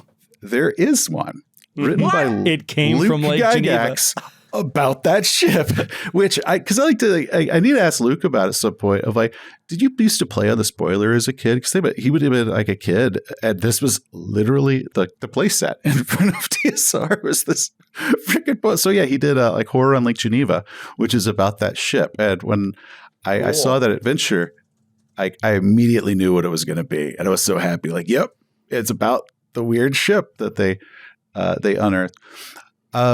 So I would, if you want to know TSR, Game Wizards and Slaying the Dragon is a beautiful 1-2 punch. And if you want to know more about the industry as a whole, Shannon Appleklein's Designers and Dragons is fantastic. It's currently 4 books. He has to kind of keep updating it, and he's now working on the 5th because it's 70s, 80s, 90s, and aughts. And now we're far enough past the teens that he's working on the 20 teens, because you have to have enough time to kind of get that look back on ability. Mm-hmm. But he also then goes back and he updates, like the last one, he came out right before 5th edition D&D came out. So of course there's going to be a little bit of like, and everything went really well. And then Chaosium's story ends with, they just kickstarted this 7th edition, so hopefully they'll do well again. But it was the Horror on the Orient Express that actually bankrupted him, and then Greg Stafford had to come in and like basically save the company. So there's all this drama he can add to the new one. Appelklein also did one just for Traveler that had its 50th anniversary. I think they're having their 50th in 2027. So called Free Trader Beowulf, that he just did. And it's just over the history of Traveler, which is also fascinating. But, now, on the space thing, you mentioned Buck Rogers, and I just want to throw this out there. Apparently, because the people running TSR had the rights to Buck Rogers, Lorraine Williams, who was running the company, kept pushing out Buck Rogers products that did not sell, but would not let go of Buck Rogers. I want to say it was Jim Ward that was quoted. Might not have been, but it was at one of the Gen Cons, and it was like, we'll keep publishing it until you buy it. So always a good business strategy. So yes, she owned the rights to Buck Rogers. So TSR had the video games. They did their Buck Rogers role-playing game that nobody bought. But you see, she was also getting the money on the back end because they had to license it from her. And and nobody bought it. But and then when Peter Atkinson was purchasing TSR, because he was flush with Magic the Gathering money, TSR was totally bankrupt. Halfway through, she called him and she's like, "You do understand that Buck Rogers, we can't sell you that. That's not part of the deal." And in his interviews, he's like, "Why the hell would I want it?" But he evidently was like, "Oh, well, that's going to change the price." Like, he was really disappointed that he didn't get to have Buck Rogers, so he got to chip a little bit more off the price because because he knew how to do business and she did not. So some of the weirdness is there were these books that with Dark Sun, there were these spiral bound books where you could lay them out flat and they're really cool. They lost money on every one because there were all the parts of TSR. None of them were talking to each other, and they wouldn't tell the writers and the artists and anyone involved how much money they were making or how well they sold. So they had no idea if a book was successful, or they had no idea if they worked on this book for the past several months or past year, and it went out and they never knew how well it did. And just this weirdness. They thought artists were completely replaceable. So how they treated their artists was incredibly bad, and their authors, because they were like, "Oh, we can get another one of you," and then they would leave and go off to New York and make buku's money because they started, but they didn't appreciate Brahm was Dark Sun. Like Dark Sun was Brahm art to me. You'd see the cover of those boxes, you're like, "Oh my God." And they didn't really understand. Peter Atkinson talked about they never had market research on their customers. Like when he was going through all of TSR's files after he purchased it, they never really researched who their customers were. For a company that had been around that long and that big, they just assumed people would buy it. So it was pretty bad. And after Magic the Gathering became big, they came out with their own collectible card game called Spellfire, but they didn't know what collectible card games were, and Lorraine Williams didn't like them or understand them, so they refused to put any money into it. So multiple cards in Spellfire just had the same art. Yeah, and they were just different reusing cards. And they were just reusing a lot of art that they had on file, which, a lot of Elmore art and all that is incredible, but people had seen it. And so they basically we need you to make a collectible card game to overthrow Magic the Gathering, and we're going to give you a budget of about $5. We'll throw you a pizza party, overthrow Magic. And it worked about as well as can be expected. Ben Riggs's book is kind of delightful, and you're watching the train wreck in slow motion because you're like, my God, I cannot believe how just insanely bad it was. And it's also at the same time, how the hell do these people keep failing upwards? Like they would screw up, but it's amazing they got to keep the company till 1996. It's really shocking because they were millions and millions of dollars in debt. And I don't think I could ever write a book as good as Project Hail Mary, but I do think I could have run TSR better. Well, it was so weird is when you think about the perspective. So, in the 90s is when I was getting into D&D and RPGs and stuff.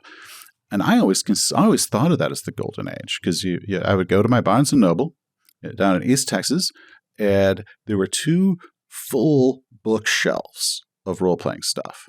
And the left one was just D&D because you had Ravenloft, Dark Sun, Forgotten Realms, Planescape, the complete book of, name it, like a complete book of dwarves, the Fighter's Handbook, the Wizard's Handbook. There's so much, and it was incredible. But the problem is they put out so much product that they oversaturated their own market, and all of them were just losing money. But from a customer's point of view, it was like, oh my God, they're doing so good. They got a billion books. It was incredible. And little did I know that they were just hemorrhaging. Then on the other shelf, you had White Wolf was the top shelf, entirely. And then the bottom ones were everything else in the world. And now you go to Barnes and Noble, it's like you've got like half a shelf of like D&D. For some reason, there's always one Starfinder book, random Starfinder book. And then after that, it's just video game walkthroughs and stuff. But like how, Right. So I always considered that like the golden age. And then you read the history and you're like, oh, that was like the total death throes. Like collectible card games are pretty much destroying the market. We had our first big industry bust going on, but to 16-year-old me, it was like the most amazing time ever. Yeah, that was the good days. So I got that odd perspective. Well, I've change. got these books on my list now. Designers and Dragons, Slaying the Dragon, and Slaying the Dragon. Game Wizards. Do those on audio because every time he does a new edition, he updates it. So there's actually more in the audiobook than in the physical books. I buy the physical books as later reference to go back. Wait, which one are you talking about? All of them, or when you say he? Designers and Dragons series. Designers and Dragons. Yeah. Another one though that I am really I'm going through again just to get a lot of information, and this is way more academic. It's called Dangerous Games, and it's the history of the moral panic. Because cool. And it's written from a sociologist in religious studies. And it is very much approached from a sociological stance, because I always called it the satanic panic, and that is wrong. There were two moral panics simultaneously that hit tabletop games, mostly D&D. It was just this perfect storm, because you had the moral panic where they believed that kids would like basically lose themselves and go crazy, and they would be brainwashed.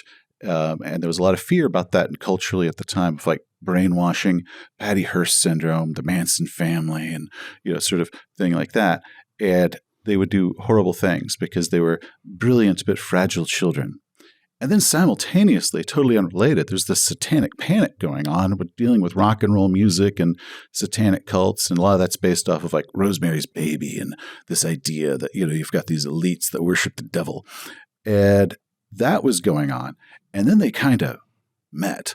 And then you had these two fronts of a panic, one from this psychological side based off the pop psychology at the time, and this other based off of just crazy batshit nonsense about how they're eating babies, and then they kind of blended together. So I find this book fascinating, but it is very much an academic book put out by a university press. So it is not what I think most people would consider riveting, but it really goes into a lot of the characters at the time, such as what was the name of that detective who was just William Deere, who investigated the Dallas Egbert case, and he blamed it on D&D when it clearly wasn't. And then Patricia Pulling, bothered about Dungeons and Dragons and all them. They're fascinating to me. We should do a whole segment on the show about the moral panic, the satanic panic, because I think that's such a fascinating I'd love to read more topic. about that. That's really interesting. I'm putting this on my Amazon list. Of William Deere. This is the detective that looked up Egbert. He's got his Tommy gun at his vest. He was like a carnival character, man. He's absolutely fascinating. And then Patricia Pulling's like the Devil's Web for why it's one of my favorite book covers because it's absolutely terrifying. But is just over the evils of D&D. Wow. And all that.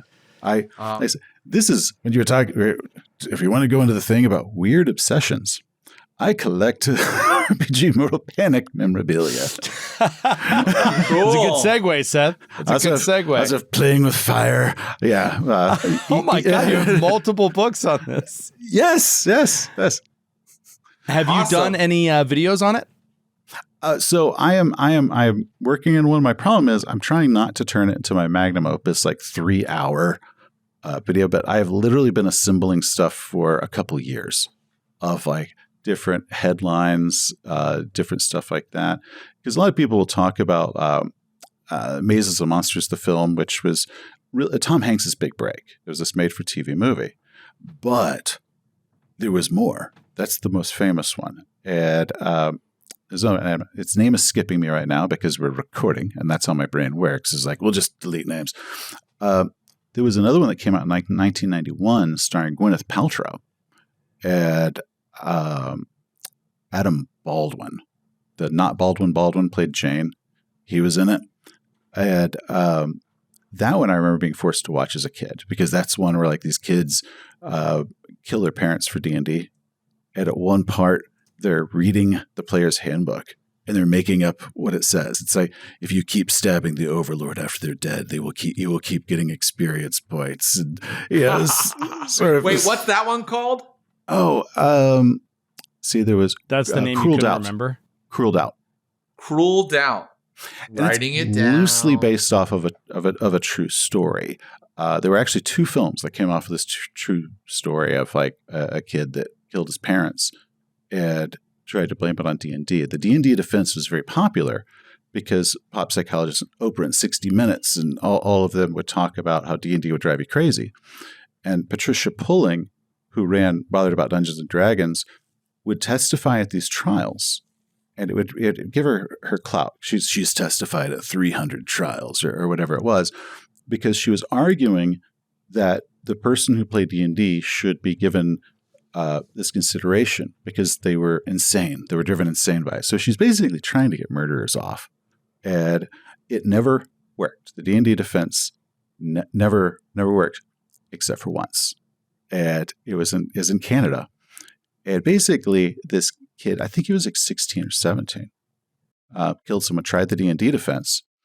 And the Canadian law was, well, when he becomes a legal adult, we actually have to like let him go and we can expunge his records and whatnot. We can't give him that harsh of a sentence.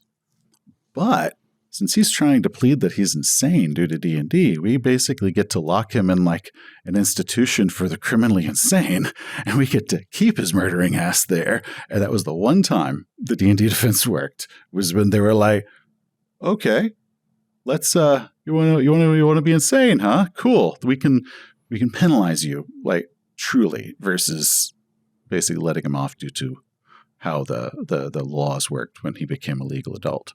So wow, it's fascinating to me, but that is an obscure obsession. That is very obscure, yeah. And we definitely have to have Seth back on and just talk about that. So we will do that one day. I can geek out over moral panics all day, man. This is that's great. Yeah, that's great. Right now, let's hear from the callers. What is your obscure obsession? Bonus points if nobody has ever heard of it. If none of the 3 of us have ever heard of it. If nobody in the chat has ever heard of it. And tell us a little bit about it. This is your chance to kind of finally get to talk about the thing you never get to talk about. Seth's is really weird. Horror Panic Books is very odd. Yes. I want to hear from callers. Let's get somebody up here. Let's get Sweet Thread up here. Sweet Thread, hey, what do you got on obscure obsessions? Hello? Yes. Can you hear me? Yeah. Yes. Okay, good. Hi, Seth. I don't know if you noticed in the chat, but I just I want to recommend Movie to Movie. It's a daily online browser game where you have to do a connection from like Armageddon to Barbie, and there will be a connection from the cast or staff somewhere in there that is like a one bridge connection. It's a really fun game. Oh, cool. What's it called? My strange obsession. Sorry, hold on. Movie to movie. Movie dash movie. Sweet Thread, hold on. Yeah. What is it called, the game? Movie to Movie. The game is called Movie to Movie. It's just on the browser. It has a daily refresh. It's like Wordle. Gotcha. Sorry, continue your obscure obsession. Yeah. My obscure obsession is that I fucking detest frost giants depicted as giant Vikings. No. Sorry. I can't stop for a stand second. it. Sweet Thread, stop. We're asking for an interest you have, not a pet peeve. Yeah. Yeah, it is my interest. Completely misunderstood the assignment. I can explain why. Yeah. All right. Nope. So your interest is the in assignment. frost giants and what they really are? So the reason is that it shows a like betrayal of ecological adaptation of creatures. Like if you are in an environment that is too cold for you to inhabit, you dress up in furs. You try to add more insulation to keep heat in. Frost giants experientially have never experienced cold. They are made of cold. It doesn't make sense for them to wear furs or to live in longhouses to have more insulation. It upsets me to no end, and I generally think that frost giants should be depicted as like huge Roman legionaries, like with huge villas in the tundra. But that's like my weird obsession. So like snake women that have boobs drive you nuts then? Yeah. I understand they drive me nuts in a completely different way. They drive me nuts in a completely different way. We all driven nuts in several ways, Jared. Sweet Thread, give us a great casting. I don't know if you heard this earlier, but we're looking Tom for Hardy as Bronson as Charles Bronson in Bronson. Oh, okay. I didn't see that one. Did anybody see that one as Charles Bronson in Bronson? Does he play Charles Bronson? Doesn't he play? Does he play something else? I'm looking it up. In the meantime, I'm going to bring up Infinite Diversity. Infinite Diversity, do you have an obscure obsession to share with us? Oh, boy. Infinite, where are you? Where are you? No, it's not working. Technology. Technology. Oh, sorry, guys. Hey, there he is. Hey. I'm on my work machine, so I'm playing a bit of cooking. But it's all good. Keep your voice low. To dovetail with Seth's obsession, I have an obsession with Jack T. Chick comics. Those were those those little sort of free comics you'd find on the bus sometimes, and they would warn you about like the evils of practicing Wiccan or the evils of playing Dungeons and Dragons. They're just hilarious. They were, those are awesome, and I was raised pretty religiously, and we had a lot of those Jack Chick tracts laying around at my church. And I remember one was about why you shouldn't let your kids celebrate Halloween. And it had a little girl with this maniacal look on her face going, "Teacher says cats and dogs would be a great sacrifice for Halloween." Oh, God. Horrifying. Several years ago, I found out that you have to order it larger now, but you could buy like 1,000 of the Chick tracts for like $20. Because churches, and I thought about buying a bunch of Dark Dungeons and going to Gen Con with them and just passing them out. and then I realized that somebody wouldn't get the joke, and I get my ass beat behind a dumpster, and I totally deserve it. So I chickened out and I never did it. Dark Dungeons being the one about why you shouldn't play. Yes. The film adaptation is amazing. They did it totally straight face. Yes. Oh my God. It is amazing. It's hilarious because they do it totally straight to show how ridiculous it is. Infinite, give us a great casting. Gotta go with Christopher Reeve as Superman. Christopher Reeve as Superman. Great answer. Fantastic answer. Okay, just saying, Charles Bronson is the name of the character in the movie Bronson, but we're not talking about playing Charles Bronson, the actor. We're talking about playing Charles Bronson, I believe, a known criminal. Sorry, I had to get that out. Like a real life criminal? I believe so. Okay. I wrote it down as it was said. Tom Hardy as Charles Bronson in Bronson. I guess we'll see. Elijah, do you have an obscure obsession? I don't know about obscure. I do have several obsessions. One being with tabletop miniatures and trailers spoiling too much of media in general, really, be it a movie or a book. Yeah. So you're talking about the earlier stuff. Are you? Yeah. So do you actively avoid spoilers? Are you go out of your way to not watch stuff? Do you hate being spoiled, or do you not care that much, really? I try my best to avoid it, but I also understand that I live in a society where the internet is available to everyone everywhere, and not everyone cares about keeping things unspoiled. So I kind of have to take it in stride and do my best to avoid it. And if I'm in a situation where it's something I'm interested in is going to be spoiled, I will excuse myself from said situation and come back at a later time. But I don't really get mad if if a spoiler does accidentally happen. You know, we all have our own, schedules and lives. So when we're available to see something or enjoy something that we're interested in, we may be behind the launch. So like seeing a movie on opening night is not always possible.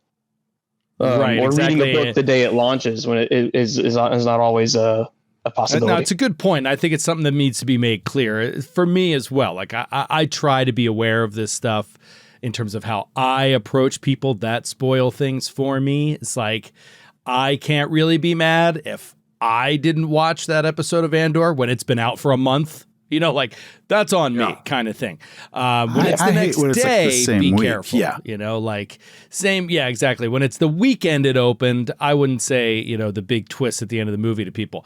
But when it's been out for a year and you haven't seen it, it's like, oh, I accidentally spoiled that for you. It's like a statute of limitations almost. Yeah. That would be that's kind of a good thing to nail down in the philosophy, right? Like, what is the statute of limitations on a spoiler? Elijah, before we let you go, give us a great casting. I haven't heard it yet, but Viggo Mortensen is Aragorn in Lord of the Rings. Yeah, great one. I did not know Viggo Mortensen before that. Like, I don't remember. I didn't know him as a performer. I hadn't seen him in anything, and I was just like, "Who is this guy?" I had only seen him good in the movie Prophecy with Christopher Walken, and he played Lucifer, and he played a fantastic Lucifer. But that was literally the only thing I had ever seen him in before. Yeah.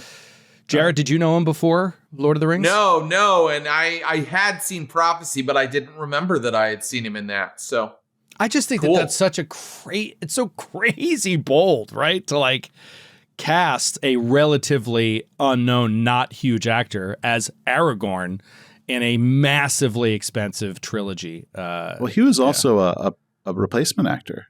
Because like they actually had cast Aragorn with someone else, and it just wasn't working. So they pretty much called Viggo. They're like, "Hey, you want the job? Like, why don't you hop on a plane from LA? We're down in New Zealand. You start Thursday." And wow.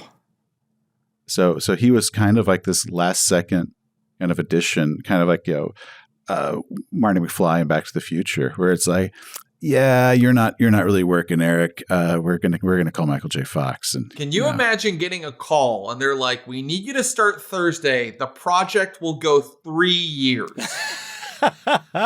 Well, I guess that's the other thing is like you need someone who's going to be available. Yeah. So like you can't necessarily have the biggest name. 3 years? Are you available for 3 years? Because we need you. Yeah. Well, I mean. Yeah, except for like Ian McKellen and John Rhys Davies, who's never said no to a script in his life, all of them were complete unknowns. I mean, Elijah Wood had been like a child actor in like Deep Impact or something, and but all of them were unknown. So they're like, oh, it's Sean Austin. I mean, he was a Goonie. So he was also Rudy. He was pretty well known. But a star.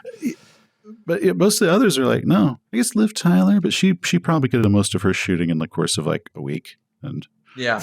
Liv Tyler had been in Aerosmith videos. I remember that. Yep, I remember those that videos. Too. Those videos affected me the same way that serpent women with breasts do. She was an Empire Records dude. That was like one of the most Gen X movies ever.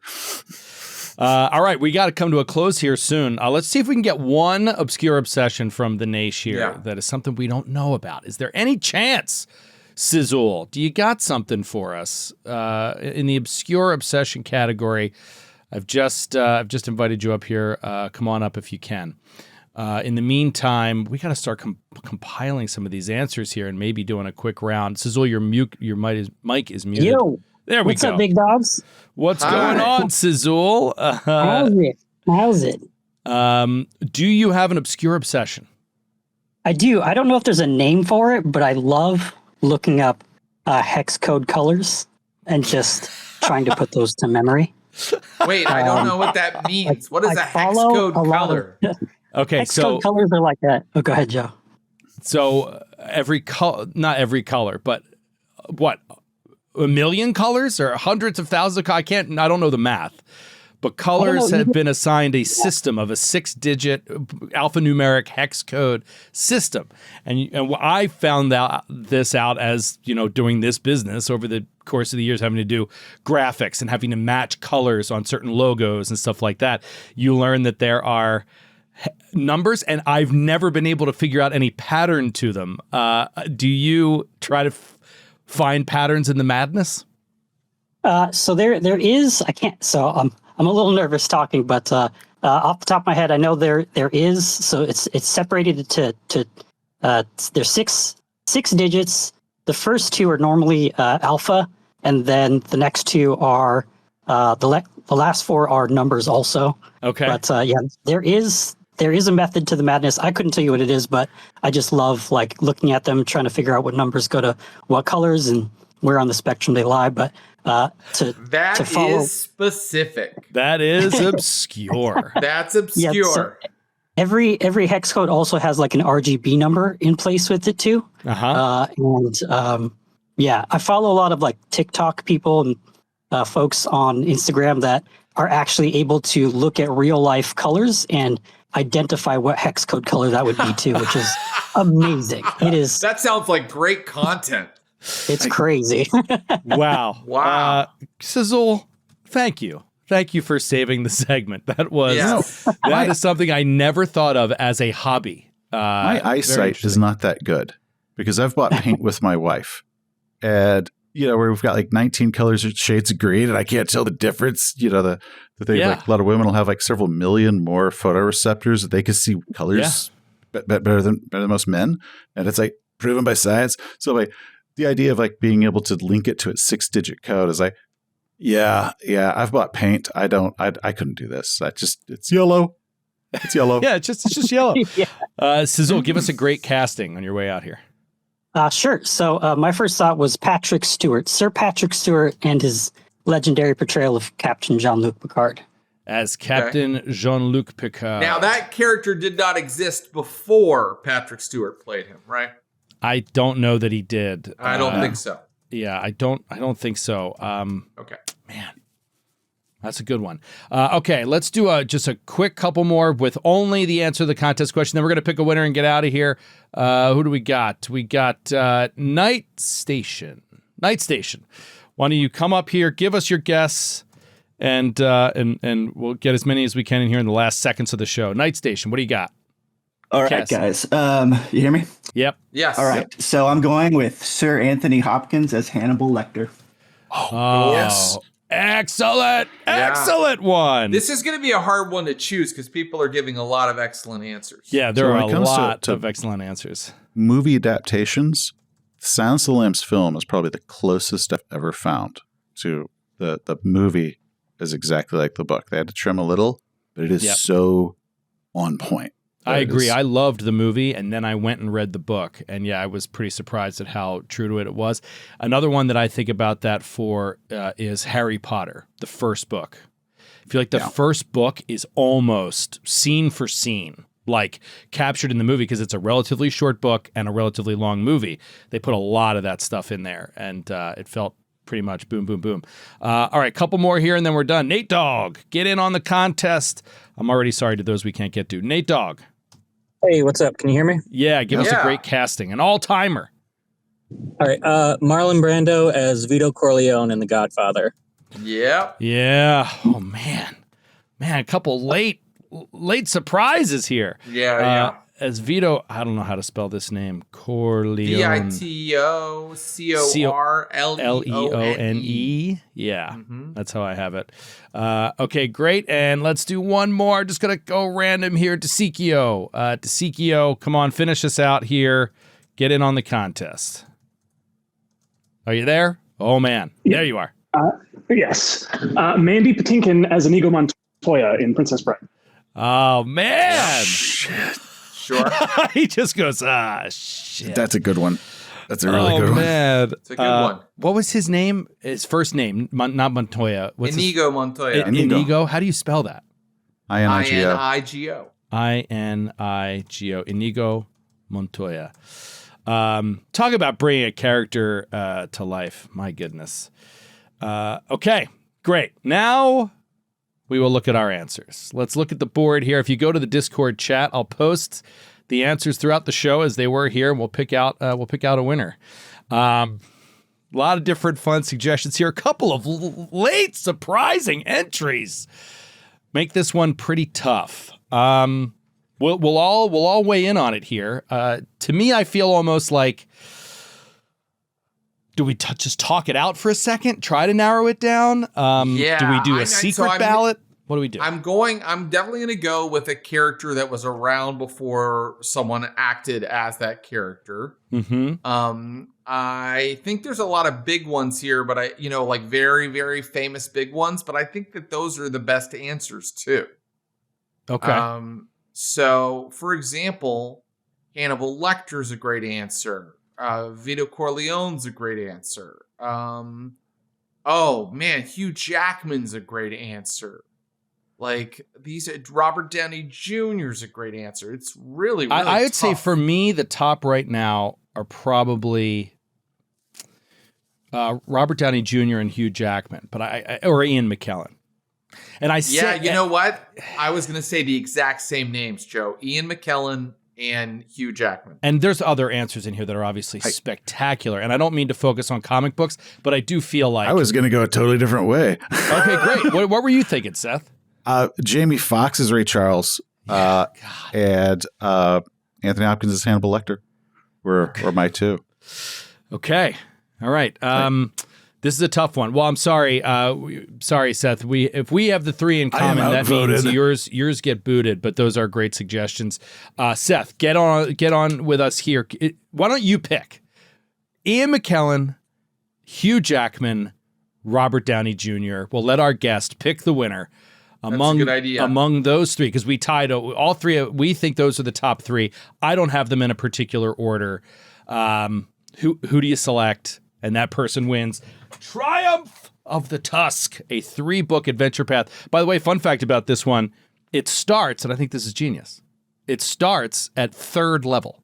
It goes like 3rd to 12th. Cool. Instead of typically they go 1st to 10th or 10th to 20th, these 3-book ones. This one goes 3rd to 12th. I think it's a great idea. Anyway. Starts you off with some hit points. I know it's a tough one. Pick a winner. Give us a winner. I'm going to say Hugh Jackman. Hugh Jackman as Wolverine wins. Oh, that was Brody. Oh, for God's sakes. Has Brody ever won before? Brody is never, he's our cinematographer, but you know what? He can win. Why not? He can absolutely win. He loves to play games. I forgot that he's the cinematographer. Yeah, but he would never get this book for any other reason. So it's an amazing answer. It is. It's a fantastic... It's a fantastic answer. Well done, Brody. I'll let him know he won. And bonus, I don't have to ship it. I can just bring it to the office. So that's great. Awesome answer. And yeah, everybody had a lot of great answers there. That was really fun. So Jared mentioned Chris Pine earlier. Yeah. So they're going to be thinking, actually what was very nearly my answer to this one was Carl Urban as Bones. Yes. What I loved about that character is Carl Urban was not doing an impersonation of DeForest Kelley.